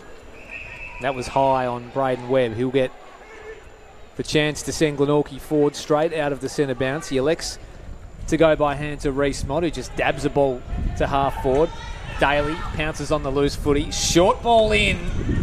Wonderful mark taken by Grace. Was a good mark. Gilley, Blair Rubok just can't get in the game. It looks like Clarence is playing a bit higher up the ground, up on a wing, but for mine, his best footy is played deep in the goal square. Certainly when he played for the Allies last year, they did try him further up the ground. Just gets a little bit lost for mine. So this would be handy for the Pies. They were beaten in this term. Aiden Grace will be kicking for his third after the siren. That looks like a sweet hit off the boot and it just drifts into the post. So Glenorchy finished the term 11-9-75. They hold a substantial lead over Clarence, 5-3-33. But the Roos had the better of the second term. Yeah, they did, and goal kickers on that occasion. Smith bobbed up one for them. Cox took a really strong mark in the goal square, had a nice run and jump at it, and Bailey a nice finish from the boundary line. I think the Pies only the one goal that quarter from the superstar, Jay Bowden, but good quarter from a young group from Clarence, so that'll give them a bit of confidence as they go in at half-time, but they'll be tested, no doubt about that, from Glenorchy. A lot of the goals have been kicked to the right of screen, but after a disastrous first 30 minutes, it was a good response from Jeremy Weberly. hear and through his team. You can hear through the mics a bit of breeze, but it's hard to sort of tell which way it's blowing or if it's having any real effect on the outcome of the match. And maybe that quarter suggests that it might be. Yeah, they just seemed to slow it up a little bit, didn't they, the Roos? And they probably had a few more chances inside 50. They butchered it on a couple of occasions by a foot. But we're just seeing on screen now highlights from the second quarter row. And see on this occasion here, it might have... This is the one that started for them, young Smith, the high half forward. He's been involved previously at under-18 Mariners level in the squad. And here's Jay Bowden, and from memory, Ray, that was that kick from Braden Webb, who found him in space. That's what he's found all day, to be honest, in the first hour of this game. Hit the post in the second quarter. It's always been a beautiful set shot kick for goal, hasn't he? He's just got beautiful skills. Great balance. That was his 5th major, and as you mentioned, he could have easily had 7. He missed one to the right-hand side, I think, to the David Boone end of the ground. And this is the Jake Cox goal after that wonderful grab that he took in the goal square. But he can do that. He's always had a great leap. They do rely heavily on him, don't they? Been a wonderful player now for a long time. And this is the Bailey goal, the long roost from outside 50 that just, I think, was probably the one that Clarence will take into the half-time break. You know, that could be the igniter for a strong second half showing, but at the moment it is still all Glenorchy as we go into the half-time break. All singles to Clarence, Wade, Wall, Harper, Jacob Smith, Jake Cox and Jason Bailey all have a goal each. Flip over to the Glenorchy side where Jay Bowden has a 5-pack early. Josh Grant has a couple. Aiden Grace has a couple. Sam Reeves, Kalyn, Daly have 1 each.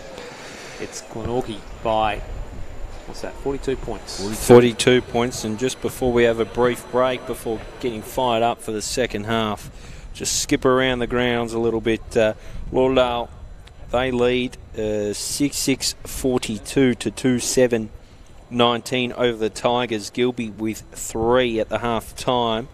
And Launceston have kicked away a little bit, 6-6-42, lead 2-4-16 North Hobart.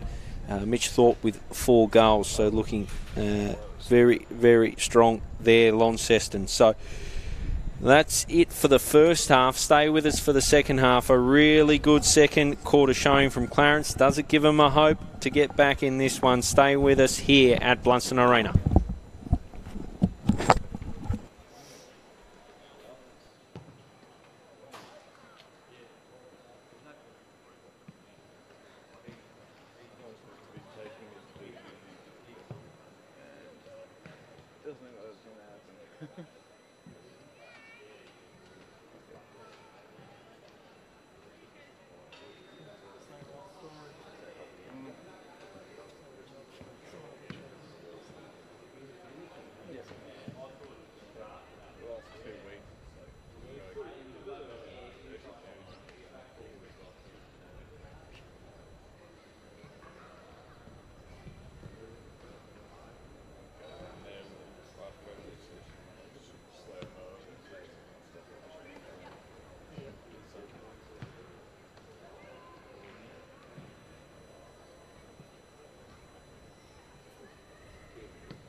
So Webb didn't play on. Yeah, it was bizarre anyway. Here we go, kick. Webb. That's a beautiful bit of use. Straight into the arms of Jay Bowden, who's now shooting for his fifth. Early with injury last year. Wanders on in, and you wouldn't bet against him. That's his fifth of the day.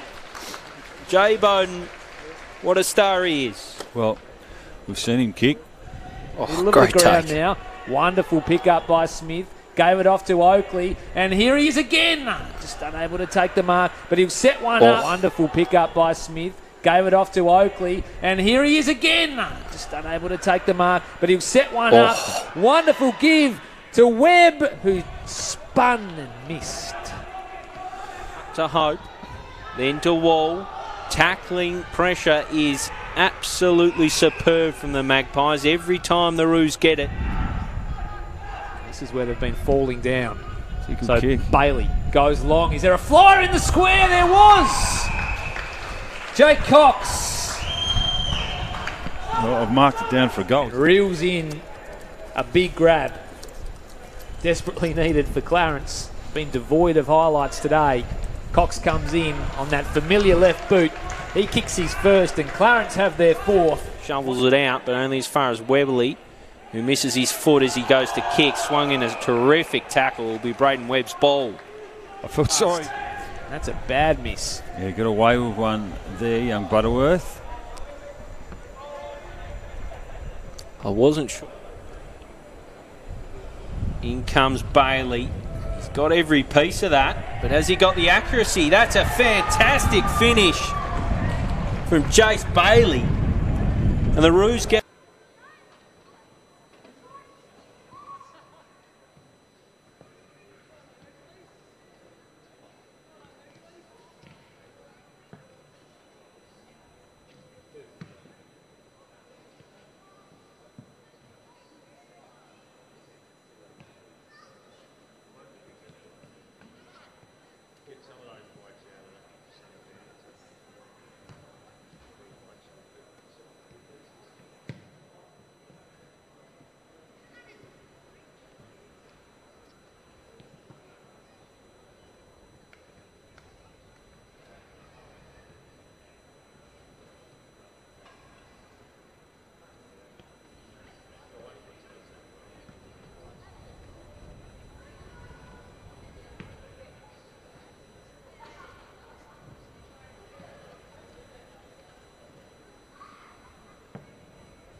And back for the second half.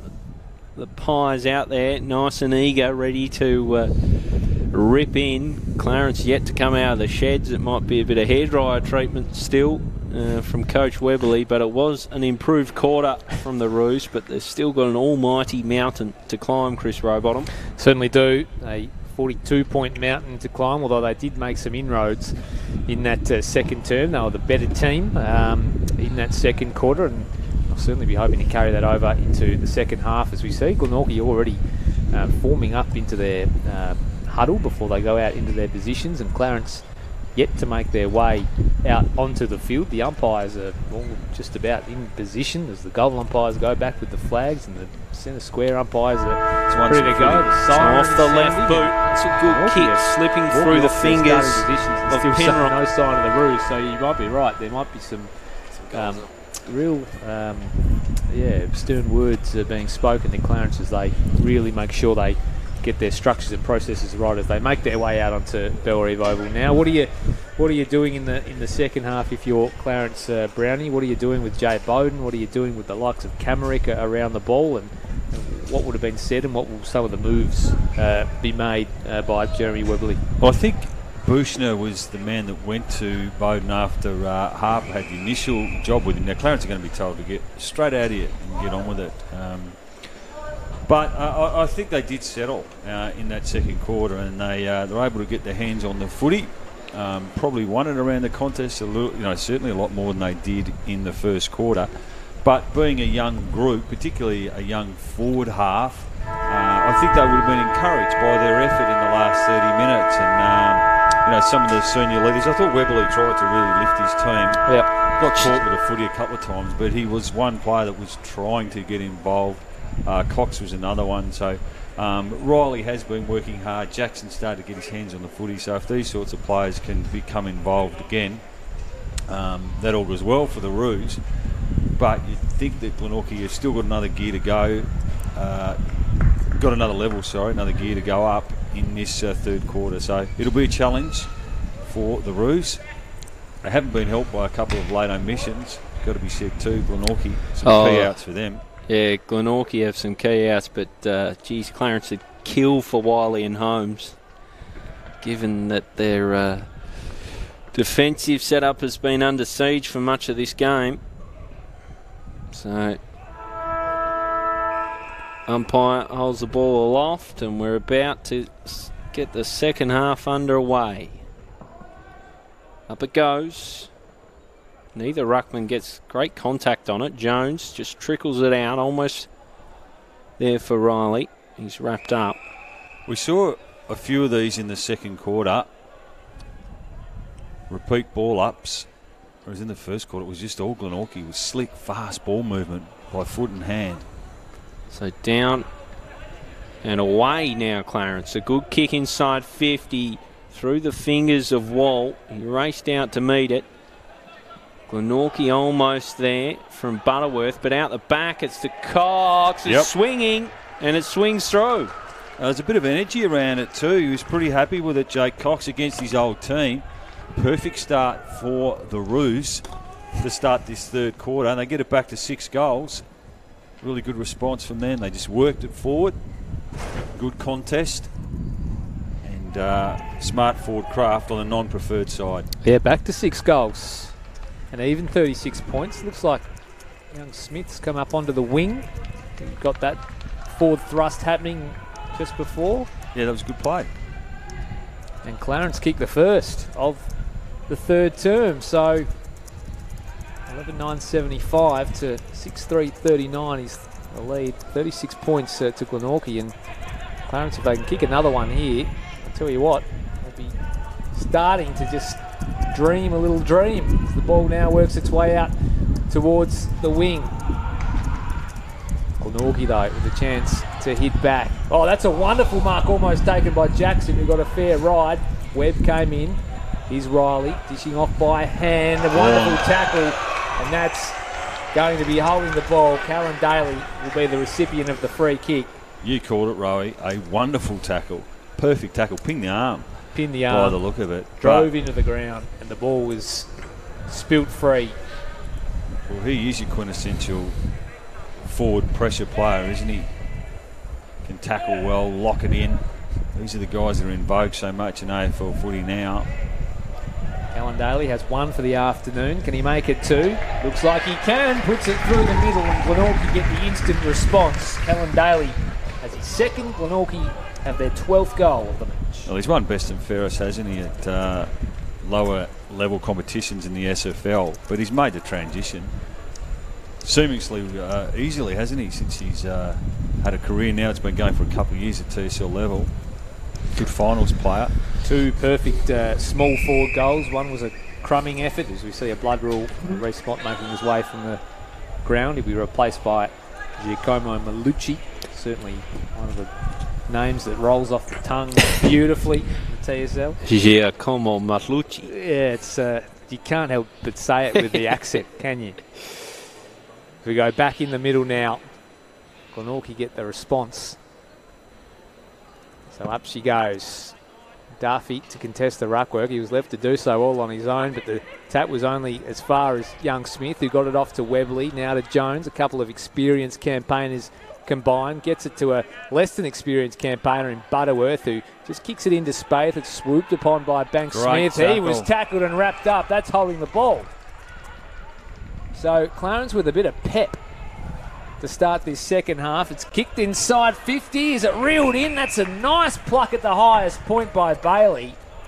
Oh, he's actually presented really well, hasn't he? And they're the ones they were dropping in the first half. So Bailey now, who got some separation on Butterworth, took the footy in the midst at its highest point, met it strongly. It's one of the better inside 50 entries from the Rooser we've seen. He has a chance to kick his second. Umpire's forced to work, and he's forced to work a little too much as he puts it through for a minor score. Yeah, it was a great mark, but needed to kick that one really, Bailey. Smith takes it from full back. A long kick, but it was always headed for Jackson, who almost forgot which way he was going for a second. He's worked his way into the game. Started across half back this quarter. A powering kick, looking in the Cox direction. Set himself eventually. It spilled out though, and Banksmith, a long driving boot, but it's all red and white. This is what he's done throughout his junior career, Butterworth. He's always been a terrific reader of the play. Intercept marking has been a key feature right throughout his junior career. I reckon we've seen enough from him to be impressed today. That's a good kick for Cox. Arrives, almost takes the grab. They'll work it out through hands, Glenorchy. Now Webb finds Giacomo Malucci. It's a pretty quiet day, hasn't he? He's been around the mark in his TSL career, Malucci. Played a few clubs now. Devonport and then Launceston. It's the ball was looking for Grace. He punches over. So 41 points the margin. Clarence have been pretty good since quarter time. Still a lot of work to do. Down from Duffy. Eyeing this off is James Webb. Shakes off the tackle. Looking for Malucci. Just tries to guide back into his path. Picking up was Butterworth. Finds Jones. Jones now has his ball blocked. Back from Banks Smith. He'll guide it inside 50. Grace with a sit just over his head. Working out through hands. Butterworth clean and nice. Finds Jackson, who misses the target. Banks Smith back in ball. Roberts back for Banks Smith. He kicks deep inside 50. Bowden the target. Tries to work his man down for Daly. The little crummer. Hands off. Grace with time and space. Curls it back. Another for Grace. Yeah, that's what he's always been pretty good at. Those snapshots across his body. Oh, he missed. No, he missed, did he? Geez, I tell you what, he celebrated like a man that kicked it. We all went down to mark him down. I already did. So did I. I'm going to have to revoke that one off. So Jeremy Webley long out of defence. What a strange happening that was. Banks Smith now. Hands off for Geard. Geard in board. Reeves and Bowden. So don't underestimate the mark. He was at full stretch there. Gee, it's a nice kick though, isn't it? When you've got time and space to run it in. Bushner just couldn't get the spoil on, but Yeah, Bowden makes the game look pretty easy at times, but that was, as you said, Brownie, not as easy as it looked. So 42 points the margin. Bowden kicking to extend it to 48. If he's sixth of the day. Jay Bowden, he didn't like it off the boot. I thought he might have even got too close to the man in the mark at one point. So he's actually missed a few easy ones by his standards. Doesn't miss many. Certainly doesn't. He's a champ of this game. Champ of this league, that's for sure. As Edmondson plays on out of the square. Kicks beyond 50. Oakley come over the top. In fact, it was Salter. So we'll have a boundary throw in right in front of the scoreboard. It's Glenorchy by 43 points. Rucks go at it. Riley emerges with the footy. Handball back inboard to Smith, who's started this half really nicely. His handball missed the target. He'll go back and get it. He was met solidly by Webb. Mott was on it, hands and knees, trying to win the footy. Umpire says, "I'll have it, please." Bit of a stalemate here early in the third quarter. So umpire Nathan Geeson does the business. Up it goes. Webb won the footy. He was tackled immediately. And once again, we'll have another stoppage. So 12-11-83 plays 6-4-40. Just under 9 minutes gone in this third term. It was all Glenorchy in the first term. As Clarence now through Castle tried to work something across the face of goal. The hands came from Webb to Mott, to Daly, and Grace. He had every right to blaze away then, Daly, but lowered his eyes. Found Grace, who can kick them from here. So Grace, we thought he had his third just a few moments ago. It wasn't to be. Can he make amends now? Aiden Grace, the former Roo.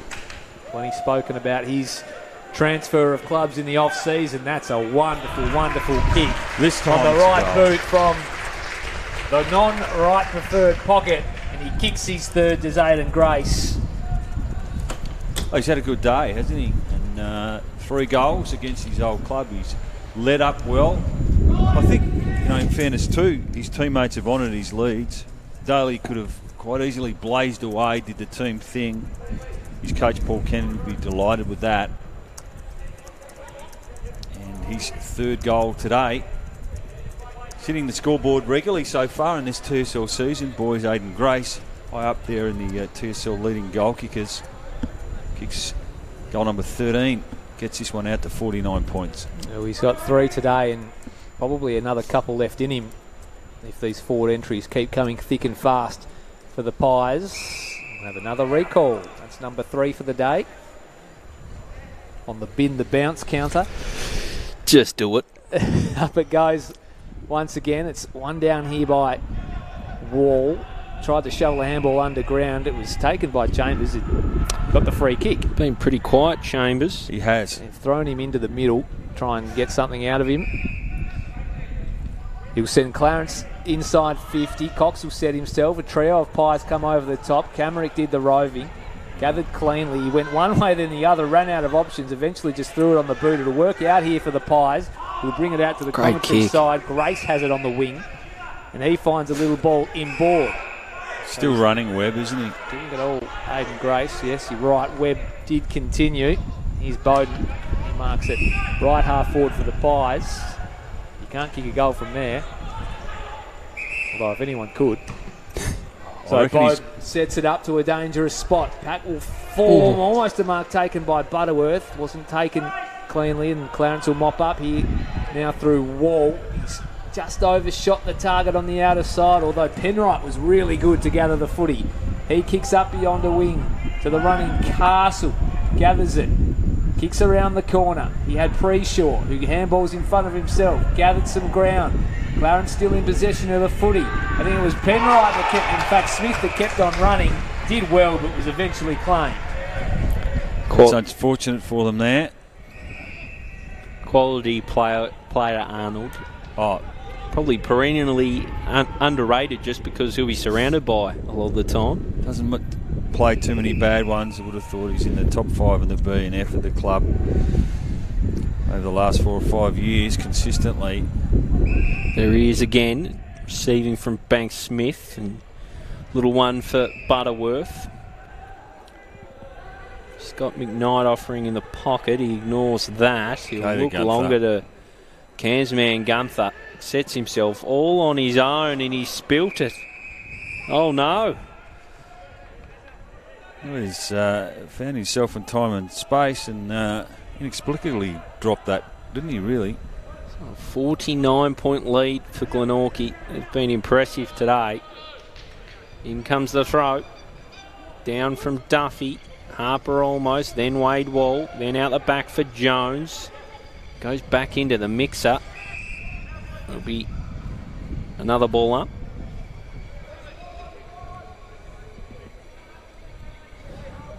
Nice sunny day at Blundstone Arena. Duffy down to Webb. Immediately claimed in a tackle. Can't get his hands out.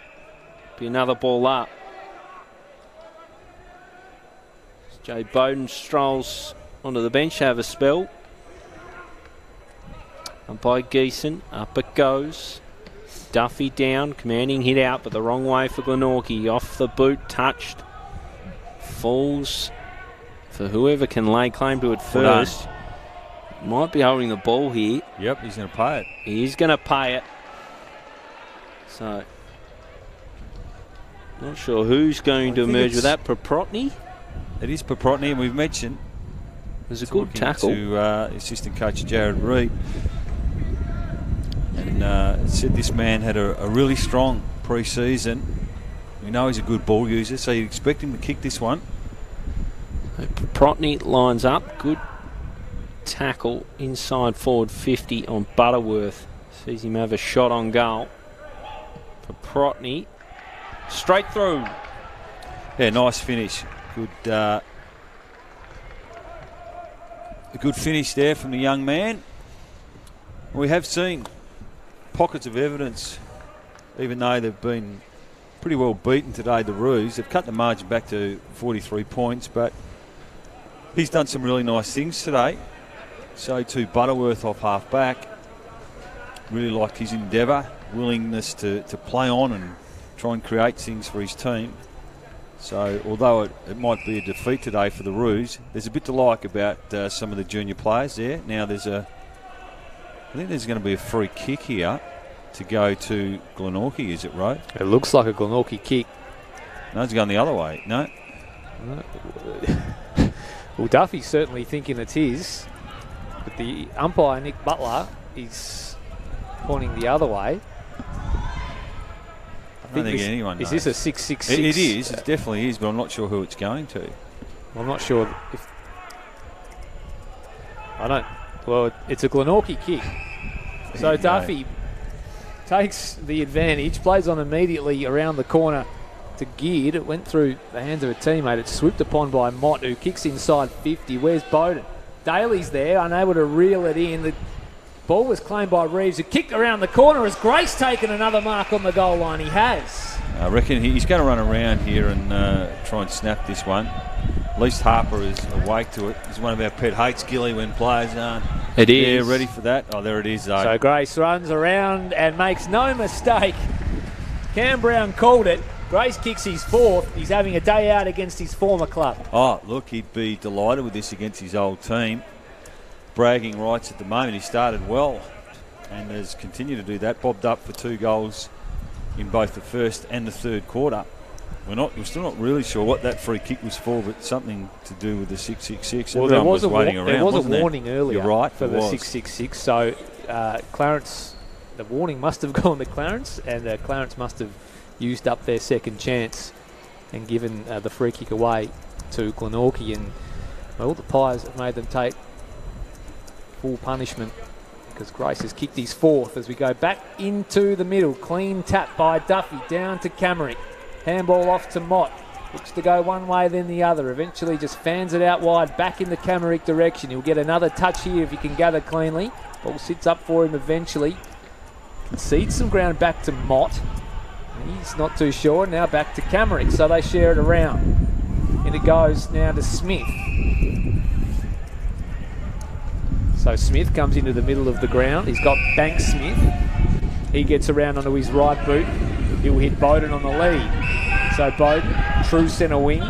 Another touch for him. Working his way up the ground. He's done it all today, Jay Bowden. He'll send Glenorchy inside 50.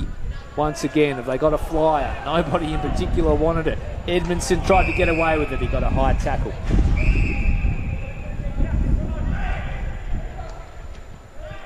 So Edmondson goes out wide. I think that's Hope.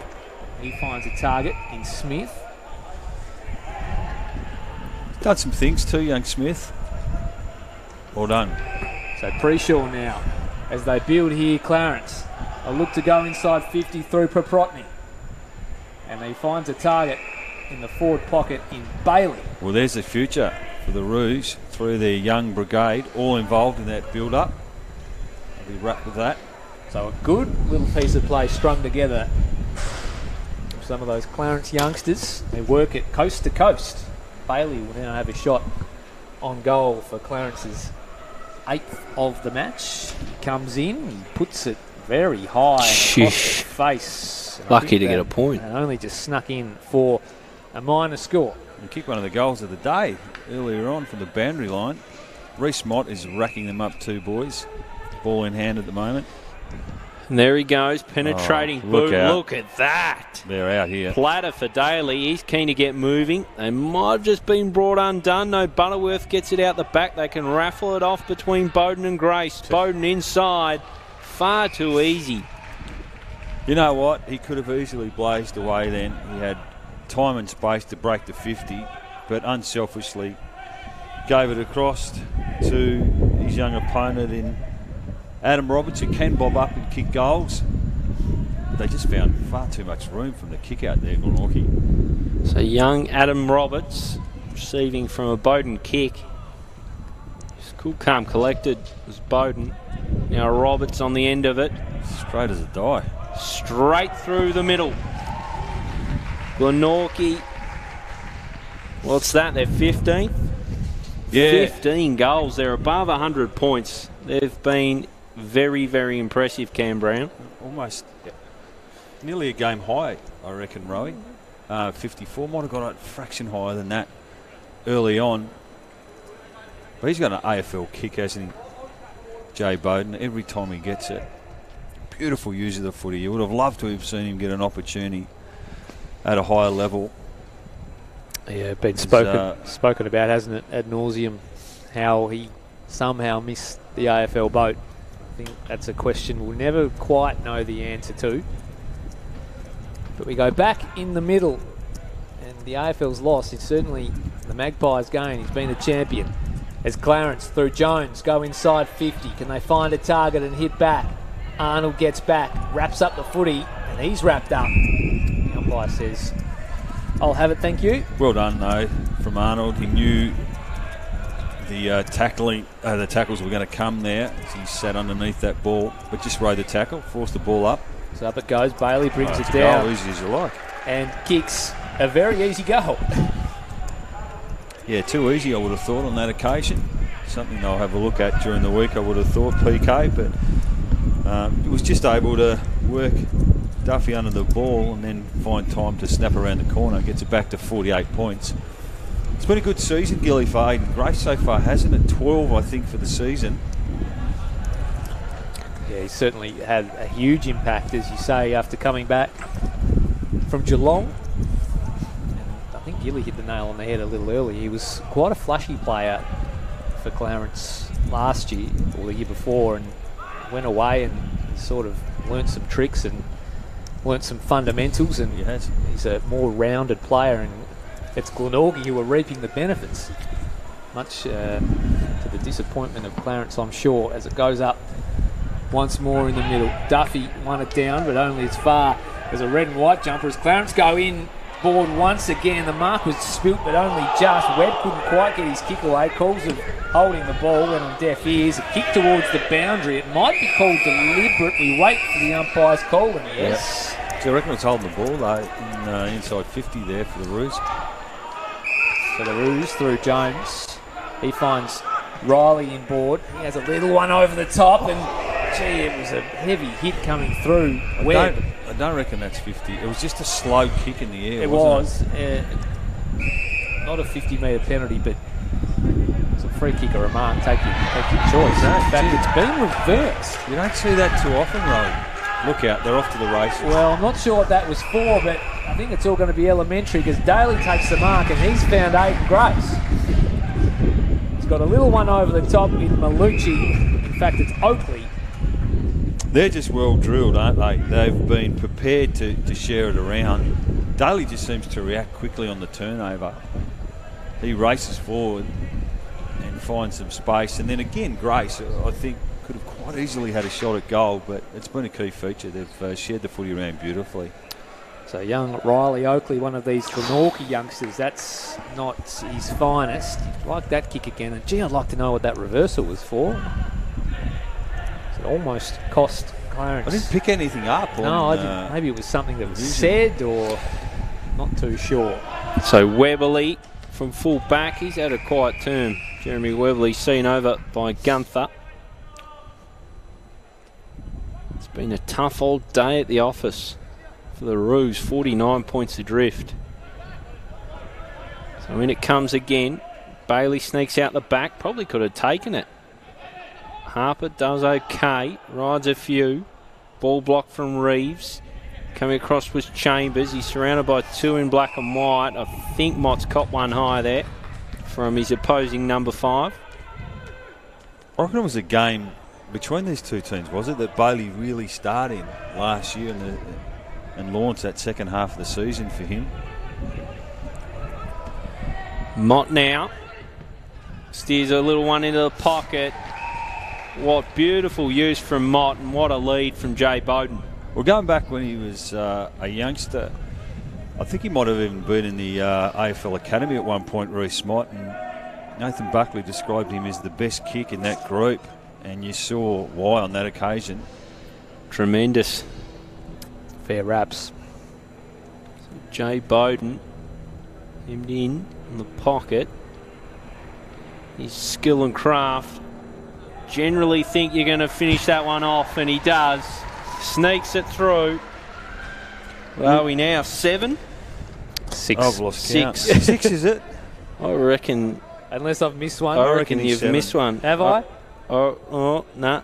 I reckon it is 6. Maybe it is 6. You said he was hemmed in. Hard Didn't to matter. keep up. 6, but could have been 8 or 9.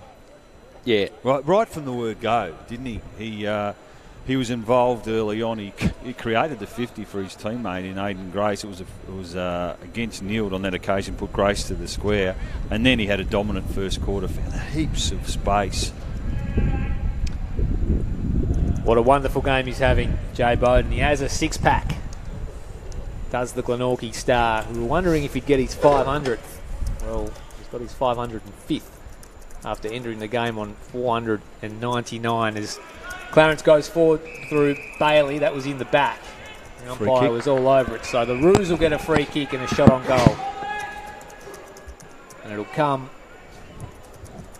via young Smith. He kicked a goal earlier on, didn't he, in the second quarter? Quite a well-balanced player. So Smith for Clarence to immediately cancel out the Jay Bowden goal. That looks like a pretty good strike from young Jacob Smith. Sends it through post height. And he kicks his second. Hasn't had a bad little day, Jacob Smith. No, some of these young players have performed pretty well against a really seasoned outfit in Glenorchy. And a nice finish there. Game's opened up a little bit. It has. Plenty of goals. That was Glenorchy 16-12, 108. And in Clarence 9-5-59. 27 minutes gone just about in this third term. There's a bit of a hush falls across Blundstone Arena. We go back into the middle. That's number 4. You just have to, don't you? Just scrap it. You need to start using your influence, Damian Gill. Up it goes. Duffy wins it down. Bouncing ball. Webley tracks it. Wins out a handball. Finds the space. Chambers was just worked underneath it. Oh. Kick comes out. Falls into the arms of Daly. He's got a target at half forward. Grant spins around. Sees something he likes in the pocket. Unable to be taken by Oakley. Daly pounces on the ball. It's all black and white in the square. And Reeves will just bang it through. All too easy for Glenorchy. It's raining goals for the black and white. We don't have the benefit of stats, but I'd love to see the score involvements of Kalyn Daly, because he has just been involved in everything. His ball use, he's clean, he's got great vision. I reckon he's been in the best 3 or 4 players on the ground. Couldn't agree more. He's been fantastic. And Reeves, a handy contributor as well. That's his second for the day. He's a big body, isn't he? Big size, so he draws a bigger opponent, and he's going to get better as he plays more footy with his new teammates. Smart pickup. Haven't really noticed the absence of Daniel Joseph today. No. Which says a fair bit about how... One of my favourites. How well they've been going. Ball bounce, that's a good one. Mott and his claim from both sides. They've dominated in the middle of the ground, haven't they, Cam? They have, and when you look at some of the players in those centre bounces, Mott, Webb, they're pretty experienced in there. Camerick's won a lot of the footy, gets better and better every season, I reckon. So up it goes again, Wall down. It's in the arms of Camerick. He's crunched. It's very early on in the season, but they look like a top 3 team the way they're playing, Glenorchy. No Long question. way to go. Yeah.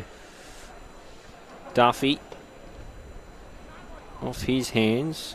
A couple of players go down. Oh, Play keeps going. Roberts nicely done. Spins around, puts a kick inside 50. Cut off from Edmondson. Hands it off now. Good tackle. And that'll screech things to a halt. But even then, Daly, minutes. he just went back into traffic. He was outsized there, but he just created a contest. It could have easily been an intercept mark for Clarence. So up again, Grant just thumps it inside 50.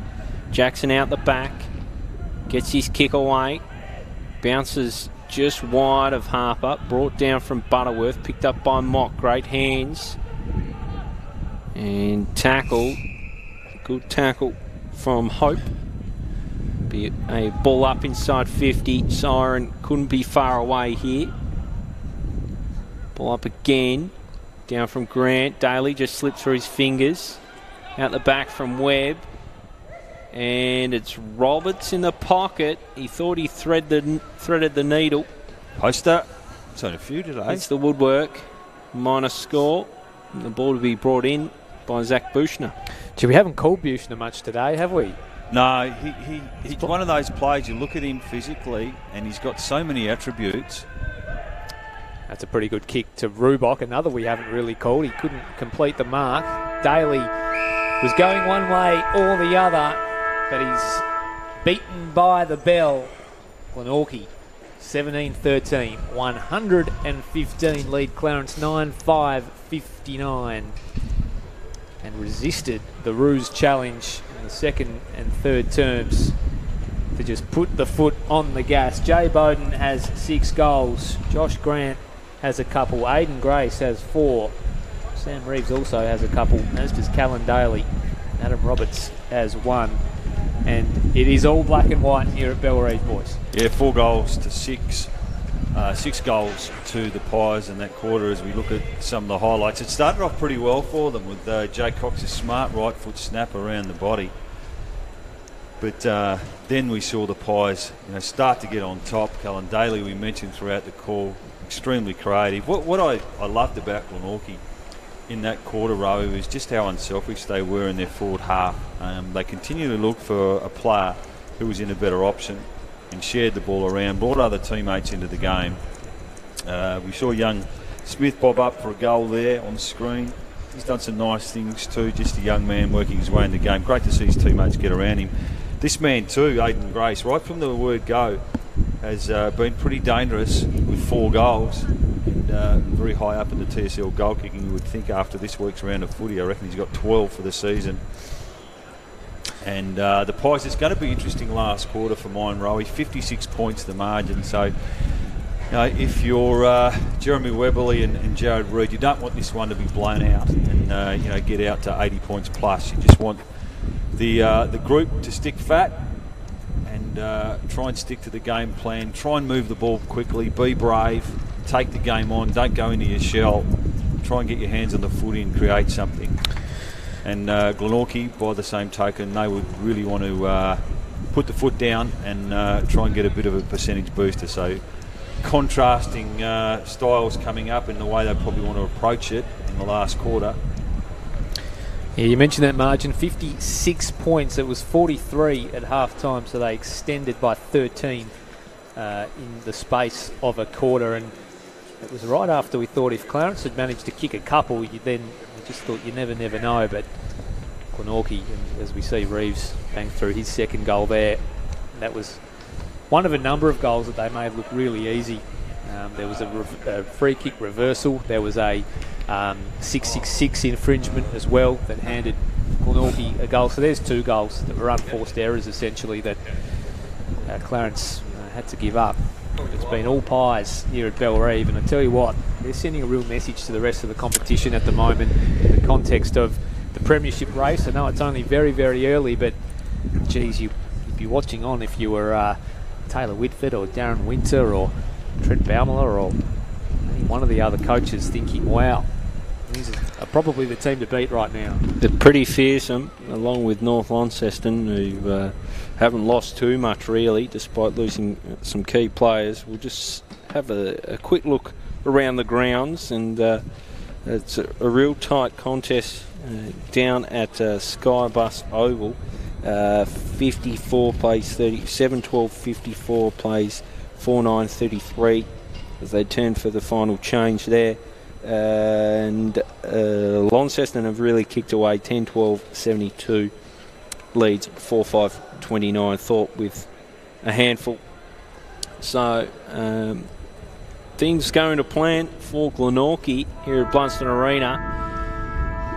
Clarence, well, they have an almighty hill to climb. We talked about the goal kickers before, but Bowden has been absolutely superb. Grace, fantastic against the old mob. Camerick, Mott, Daly, they've had winners all across the ground, haven't they, Brownie? They've got some good players, no doubt about that. And even though they've got a few out, they've looked really slick today. Maybe a little bit down in that second quarter as Clarence certainly lifted their rating. But they want to finish this game off, and Paul Kennedy, he's seems to me a really level-headed man. Always seems pretty calm and measured in his delivery and his message to his players. And I think their discipline's been spot on today. Ball in hand, we've mentioned a few times, they've been very unselfish the way they've gone about it. Clarence, it's a big 30 minutes coming up.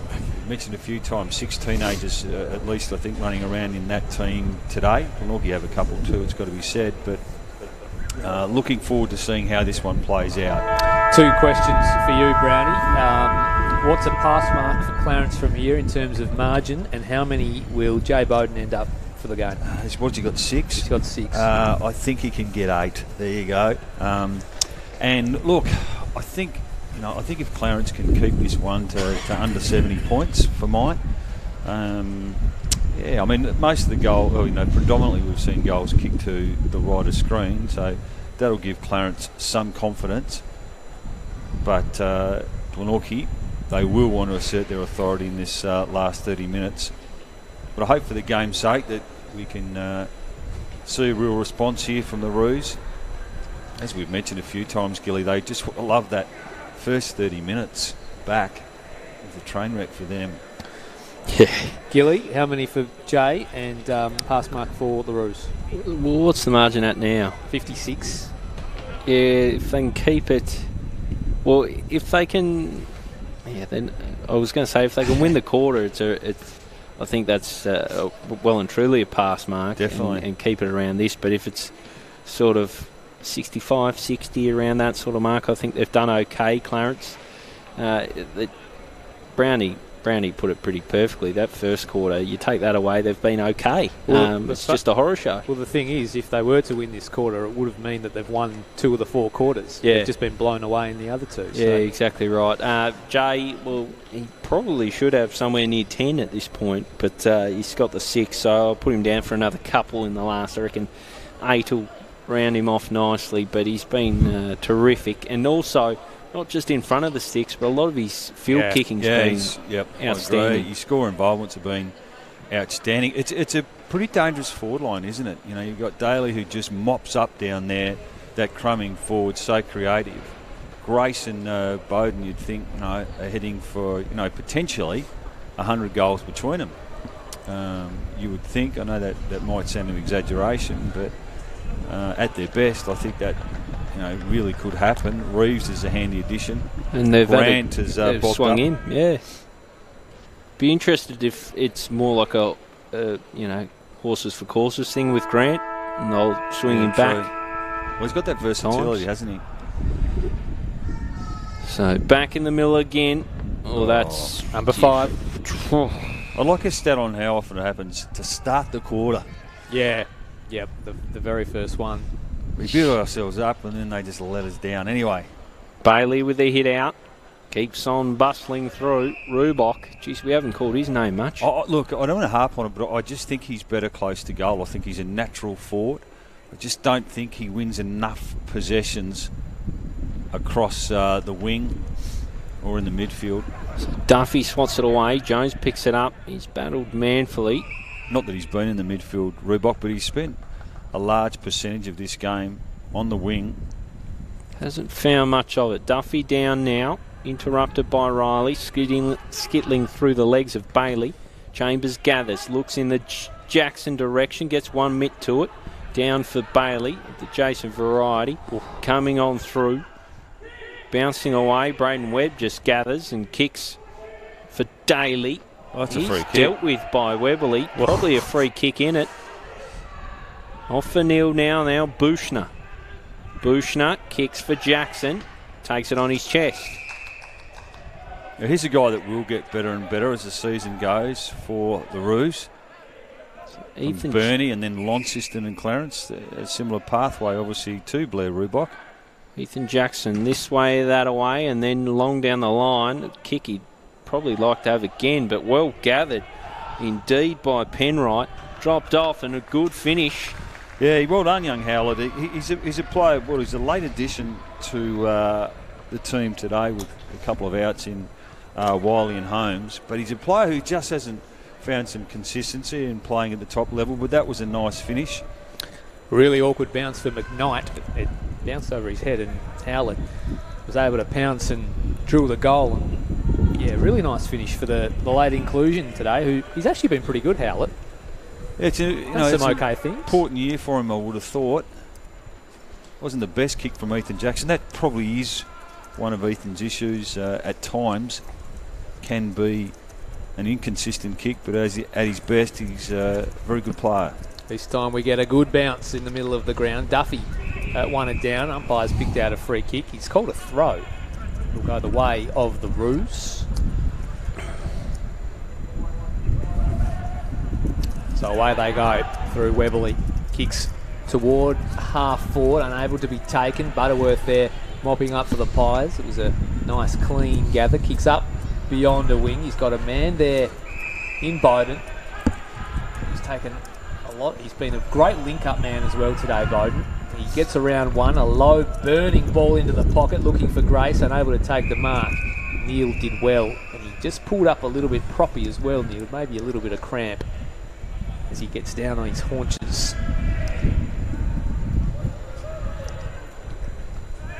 So boundary throw in at right half forward for the Pies. Edmondson doing the ruck work, went in after his own footy. Smith emerged with it, kick back towards goal, just sock it out of there. Pies will go after it. Good attack. Over the ball, great attack. He's eventually wrapped up by Webb. The modern players, they tackle well now, don't they, boys? It's a key feature of modern day footy. Forward pressure, all the rage, as you said, Brownie. That was a high one, and that'll be a Clarence free kick. His first mistakes, Daly. I think this is Reebok, is it? Yep. So Rowbottom fans the footy out wide. He's got Butterworth. He's also shown some signs for Clarence today. Oh, they're young. Jeez, that was a weird kick. That was a strange little dinky ball for Riley, and he was unable to take it cleanly and have a stoppage. Found himself on his left side there. Adrian Butterworth, a bit unfamiliar for him. So up it goes, slapped forward by Duffy. Webb was just taken off it. That was hacked out of mid-air, and there's been a high one plucked out. So young Webb got one right in the mush. Become a pretty consistent player, hasn't he? Good link man. Yeah, he's played him kick 4 or 5 goals played the last year or a season back. A good amount of senior footy now as Webb. Kicks inside 50, looking for a flyer, and as Grace come down with it, he thought he had, but he was immediately claimed. He was probably a little ambitious. I think it was off hands, wasn't it? I think it was too. I actually thought might have. Oh no, that looked pretty clean actually upon later inspection, as we can see a Glenorchy player. I think it is Grace down. So he's sore. He's sore. He would have been expecting to come out of today being a bit sore, I think. Yep. He's all right now by the looks. Yeah, he's okay. So up it goes by Butler. Salter doing the ruck, weaving and turning and handballing, and still out of bounds once more. You spoke of James Webb, Brownie. I reckon he might be one that's maybe in the mix for the under-25 team. He's been pretty good. Well, I'm really looking forward to that game. We were talking off air, weren't we, about who might be in that squad, and it's a real opportunity for some players to put their name up in lights. Mott swings one inside 50. Daly sniffing around it as he has all day. It'll be a free kick going the way of the Roos. And 50. I'm not sure exactly what the 50 was for, but Neil will take it anyway. So we see the replay. Oh, there was a throw. He's got Jackson working for him, but maybe a bit slow. Another whistle. It's going to be 100. What's going on here? It looks like he's... reversal. Yeah, he's talking to one of the Clarence players on centre wing. It might have been Kieran Howlett, but whether or not it was him directly, but he was in the vicinity and looked to be the target of some dialogue with the umpire. So an opportunity goes amiss, and Banksmith virtually kicks it straight to Edmondson. Didn't he? Couldn't bring it down. It'll be a stoppage just shy of 50. Talented sportsman, Adrian Butterworth, state cricketer as well. So down from Grant, Howlett around there, so too is Harper. Burrowing through was a Magpie. It'll be a ball up. Butterworth, a famous cricketing name, Tasmania. Absolutely. Did some of his best work out here. As Mott swings one inside 50. Grace the target. Bushner first to it. Good follow-up tackle from Bushner, but he just strays high. So it's going to be a free kick. That stings because a large part of that he did pretty well. It was a good attack. I reckon that's a challenge for Jeremy Webberley and Jared Reid about where is the best spot for Zach Bushner, because we've seen him at underage level kick multiple goals on occasions for what was the old Mariners. Explosive player speed-wise. He's got really good agility. So Smith wanders in, makes no mistake, and Glenorchy add another. They're up to 18-13, 121 to Clarence 10-5, 65. Does most things pretty well, doesn't he, Liam Smith? And always been a good kick for goal. Right throughout his junior career, had some time away from the club. handy guy to come back into the team. And want to be one of those players I would have thought Paul Kenny would be looking to give some more responsibility to Rowe with Daniel Joseph out of that team. Because he's a good kick of the footy. Yeah, absolutely. He lined up at half-back this afternoon to start the game. And that is the Joseph position. As the umpires just assess the 666. And all is good. So up she goes in the middle of the ground. It's cleared out of there. Forward entry for Clarence. Nobody able to gather cleanly inside 50. McKnight emerged with it. Tried to slap a ball out of there. Pounced upon. May have been some holding in there as Mott went in after it. He swung in the tackle. Got out his handball eventually. Absolutely. He was very generous. Daly will fly. Couldn't take the mark. It spilled down to Jones, who was taken in the back. He's been a great player for the club, hasn't he, Brady Jones? He's an absolute warhorse. And very, very good, Brady Jones. Goes short, finds a target. Came back and made a great 100, didn't he, at Premier League cricket this year? He's made a couple of pretty good hundreds over the journey as well. Involved in a really famous run chase out here for the Tigers once upon a time too. Harper for Clarence, kicks inside 50. There's a good fly at the front. That's a wonderful mark taken. This is what he does, young Preshaw. We mentioned him earlier. He leads up, but he can also, he's got a good vertical jump, and gee, that was a beautiful mark. Well done, because he's battled hard, I think, all day. Hasn't dropped his bundle. Had a chance to kick one in the second quarter. Well, but we mentioned he's a state junior player, Rowie, but he was cut from the academy. Big Sam Reeves might like his time again there, letting the smaller Preshaw mark in front of him. He has a shot on goal and it's just missing. Wonderful hops. Yeah, it was signs of the future, and you can tell he's got an undeveloped body, so you give him 2 or 3 seasons in the gym. So Mott uses that lovely leg to get it out beyond 50 for Glenorchy. Butterworth's fighting hard. Reeves goes in after it. Can't fight out a handball. Butterworth, good tackle. And they're fighting this out to the end, these Clarence youngsters. Have a stoppage here, just on the right-hand side of our broadcast position. Just an update in the AFL. The Giants have won at Cardinia Park. 4-point victors. Huge. As the ball goes up, Chambers in the ruck up against Reeves. He was never a sniff there, Chambers. Geared, steers a ball. Just short of hope. Butterworth does well out the back, finds Wall. Wall long looking, bringing down was Preshaw, contested well. I think he's a bit unlucky to give away a free kick there. So Banks Smith. Still hasn't turned 17 yet, Preshaw, I don't think. To Mott, to Gunther, to Banks Smith. They move it through a web of handballs, and that's where it ends with Webb. He steers this one. The umpire got in the way, rather, of Giacomo Malucci, and out it goes. So, a really good day out for Glenorchy. Not much more we can say about just how good they've been. I think Clarence have some work to do. So it's down from Reeves, well picked up by Geared, looking for Grace, does well to get front position. Jones arrives, claimed in a tackle, and he'll get a free kick. Gee, he must be sore after games, Jones. He's just so hard, and he's in the thick of everything, and he's always getting wrapped up, and he's always got his head over it.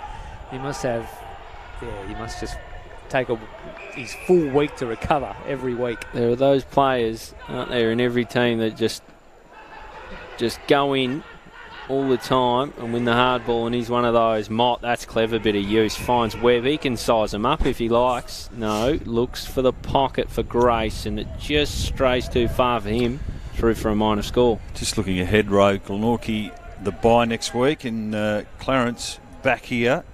Doesn't get any easier for them. Lauderdale, Eastern Shore rivals.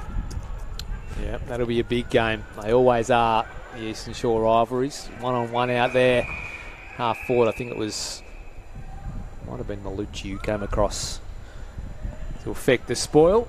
They've actually stuck at it pretty well halfway through the last quarter. This margin hasn't blown out from a Clarence perspective.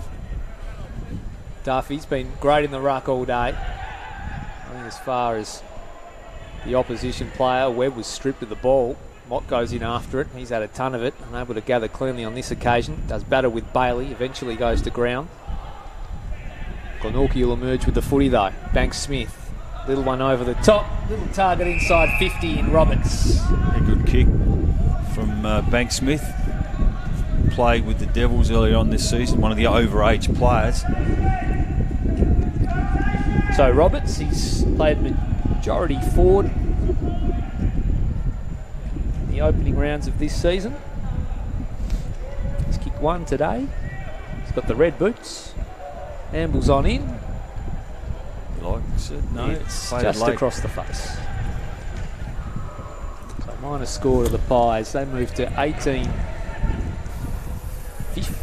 123. It's a fair old score, isn't it? A lot of scoring shots. 10-6-66, the Roos. Webley out of defence. Gunther tries to help it back in.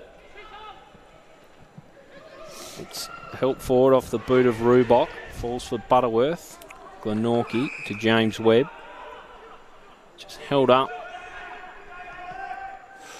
He just overshoots that one for Smith, and they'll race away now here, the Roos. He's got Bailey in space. You've got to move it quick though. Smith. Oh, It's a shocker of a kick, a real wobbler. Be cut off from Butterworth. A long kick for Roberts. He wheels and goes. Little one for Reeves. Just couldn't get the big jukes to it. Wall now to Smith. Smith through hands. Finds Harper. Harper looking long in the pre-shore direction. That is a superb intercept mark by Gunther. well, that's what he does do very well. Finds Camrick. It's hot early. We'll move it now to find Duffy just inside the square. He'll hand it off to Arnold. Nice. They're just doing as they please really here, the Magpies. Giacomo Malucci looking for Grace. Off hands he collects. Steers a little ball. I think he was looking for Geared. Mark Spilt. Good crumb by Webb. He manoeuvres well, sizes them up and finishes off. Great call, Gilley. Manoeuvres well. I like it because he just found some time and space to balance himself up and finish. And he has become a good finisher. Just watch him here.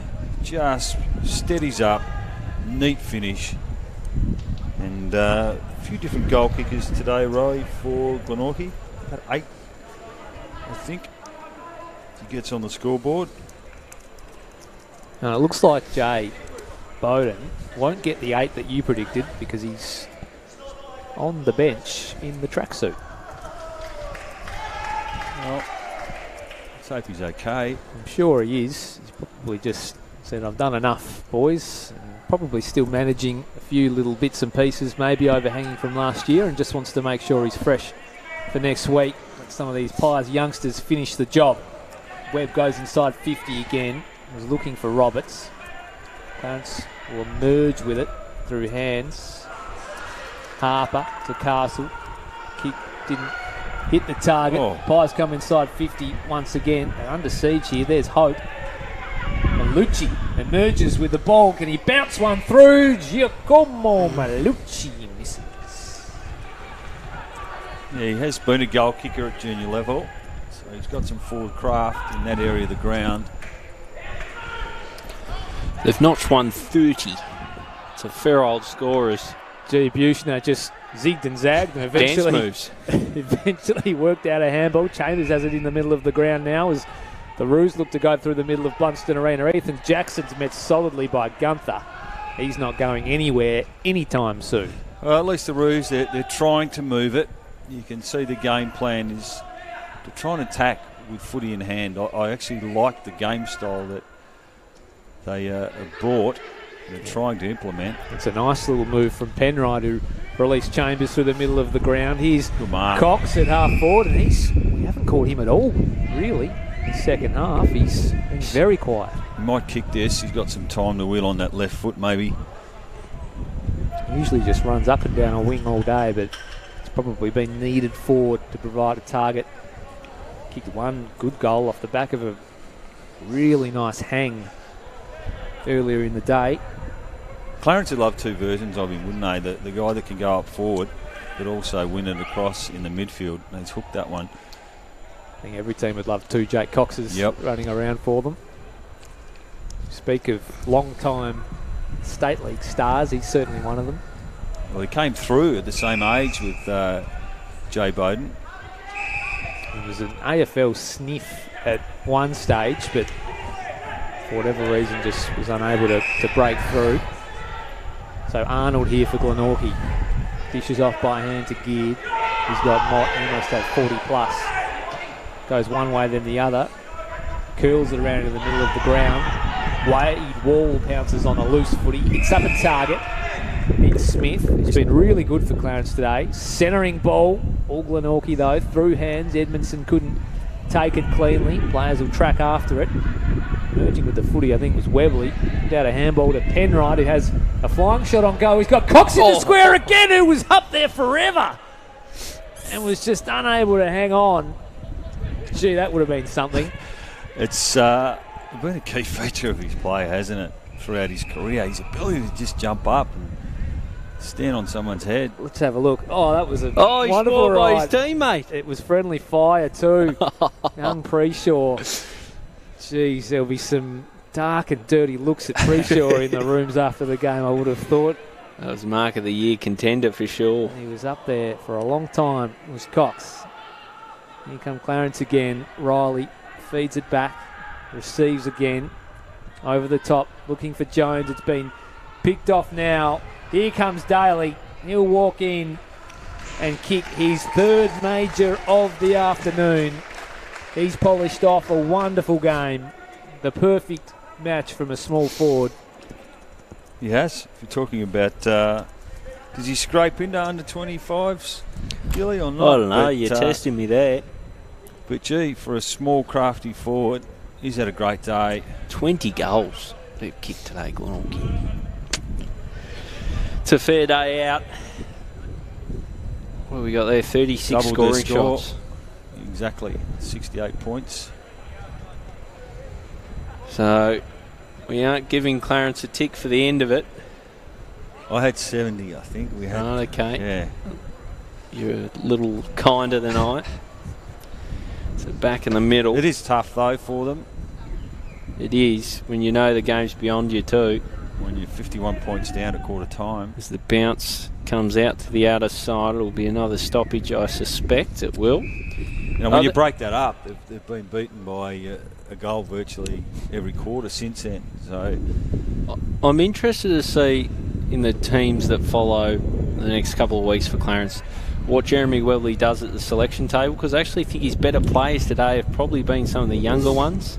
Guys like Chambers and Castle. Castles maybe aren't the guys anymore for him, as it's a good kick in from Camrick, a juggling mark from Grant. I really like Smith. Yep. I think he's been really good. yeah, he's led up pretty well, looks pretty composed. For Protney, they'd like to get the ball in his hands as much as possible. He's a neat user. Preshaw's battled hard. He's someone they had to persevere, would like to persevere with. I thought Butterworth has been terrific with his endeavour.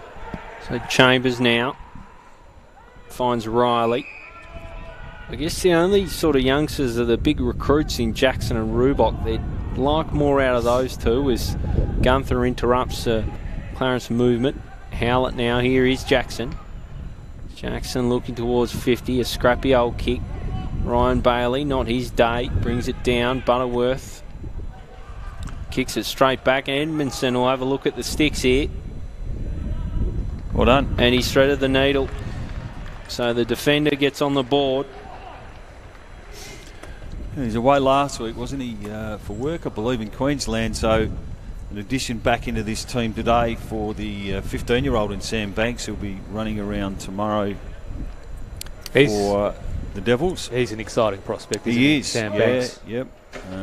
Really balanced, isn't he? And a nice long kick of the footy.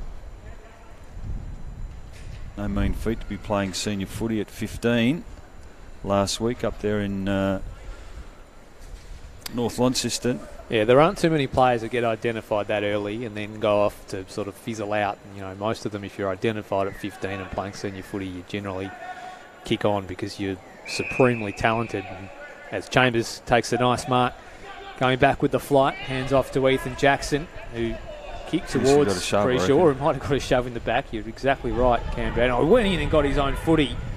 He might get pinged for holding the ball. Umpire says no, play on, but a good bit of play that was from the youngster. So they're fighting it out to the end here. Clarence have been comprehensively beaten. Daly won it down to Harper. There's a screw of ball forward. That was Brennan coming through. Got it off to Mott.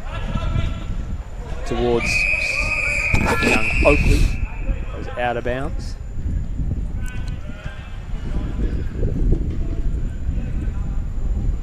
So, in the dying stages of this one, 25 minutes gone. It's Glenorchy 2016, 136.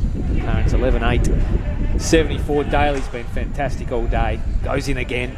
Can't quite get it. Penwright was slick with his hands. Oh. In comes Daly once more, like a charging bull. Kicks forward for the Pies. Grant unable to take the mark. Smith forcing the ball free. Jones gets to the loose footy. He's battled his guts out. Penwright now. See if he can hit a target up the wing. No, he can't. He turns it straight over to Camerick.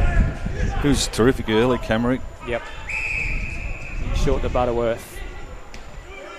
He goes back to his back six mate in Arnold. He's got McKnight out here if he wants it. He does. Uses him. And they've just been able to control the ball when they wanted to, Glenorchy. So he comes inside McKnight. He kicks to a 1-on-3, looking for Reeves, the tallest man probably on the ground, unable to hit him. But Protney emerges with the ball for Clarence. A little short one. Just hangs in the air for Riley and really put him under the pump. They'll turn it over here, Clarence. Gunther goes in. Riley eventually emerged with it. High ball inside 50. Can Cox fly? No. Good mark taken in front. Caught from behind on that occasion. I think he's actually hurt himself in the spoil there. Down. He might be holding a knee or an ankle there. Let's hope that's not too bad for Jake Cox. Stalled of this competition. He looks okay. Good kick. Might have just been a little stinger on the inside of the knee. So Webb sees Reeves. Has enough time to bend down below the knees and pick it up. Almost hit Grace inside 50. Did he get one high? Was it a Falcon? He's holding his side of his head. Well, he must have got hit. He wouldn't react that way, would he, if it was the I wouldn't have thought so. Football. Let's have a look here. Still down on all fours. The other player coming through. It might have been Wall coming through the other way. He just had to stop and prop. Maybe that was just a little late one just to say, well, you played well, the game's over, club. But we're not going to let you walk into the rooms. It's been good though, hasn't he? Really, in fairness to him, 4 goals, he's done his job today. Been fantastic. So Camerick, busy early and busy late. Kicking a Grant who went for a ride, almost. Soccered by Malucci, can't get a goalwood. There it is. Siren sounds. A massive victory for Glenorchy against the old enemy. 2016, 136. So absolute shellacking over Clarence. 11-8, 74. They were terrific, Cam Brown.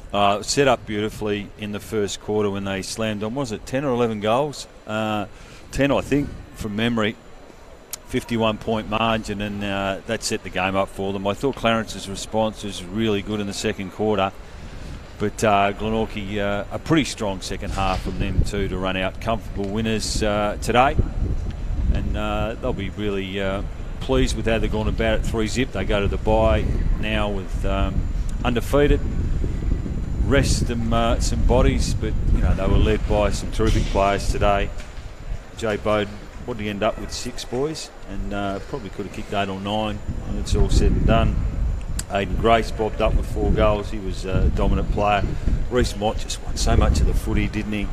And was a dominant player. I love the work of Kalyn Daly, one of the best small forwards in the competition for mine. And you know they're pretty solid down back. Arnold just does a roll for them each and every week. Gunther did what he had to do. Camerick particularly good early, I would have thought. So look, they had a lot of winners across the ground. Webb was prominent in the first half in particular. Clarence, I thought, stuck at it pretty well though.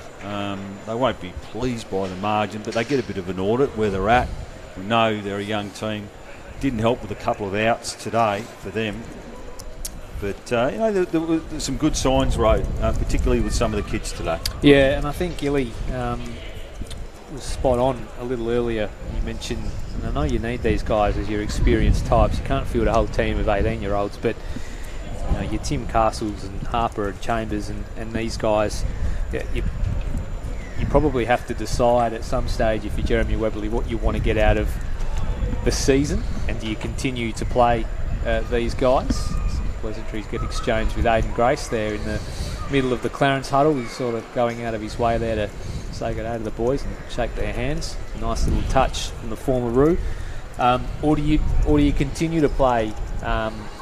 You bring a couple more guys up from the twos and see what they can do. A couple of 18, 19, 20-year-olds, depending on what you really want to get out of the season. So I really like the work of Jacob Smith, who I mentioned a couple of times during the call. I thought he really tried hard. He kicked a couple of goals. Butterworth looks like a smooth mover across half back. Penwright, Preshaw did some nice things. And yeah, I just think that the youngsters is the right way forward for Clarence. Paprotny's going to be a pretty good player, and some of those senior guys maybe just nearing the end of regular senior footy. You're right. And some of those boys have played a lot of footy, haven't they, right? For the Roos, been terrific stalwarts. The balancing thing for them is just with a young group, particularly in that forward half. They're undersized, so you just don't want their bodies to get bashed up. So you do need some seniority around them too, from experience. But yeah, look, they're no doubt in a rebuilding phase. I think you can see what they're trying to do in terms of fast, quick ball movement, play on, all those sorts of things, attack the corridor. But at times, just the physicality and their skill level let them down a little bit on occasions today. And I just thought, when they go back and review the tape, the first 30 minutes, Clarence just Glenorchy had far too much space in that forward 50 where players were able to take uncontested marks, run in off the turnover and find some space. So, there's a bit to work with there for Clarence, I would have thought, during the week. It's going to be, they're going to have to respond pretty quickly because they've got Lauderdale next week. So that's another opportunity for them. But for Glenorchy, for me, as we mentioned, early stages of the season, but they're shaping up for me for a top 3 team. They look it. Before we do go, votes time. I reckon it's your turn, Cam Brown. Mine. Oh, and I want okay. 3, 2 and 1, not just the 3 and 1. 3, 2 and 1. Look, right, you caught me off guard there. I was hoping I did. Mott, I thought was somewhere between Mott, Daly and Bowden. I thought would be in my 3. You can raffle that a little bit.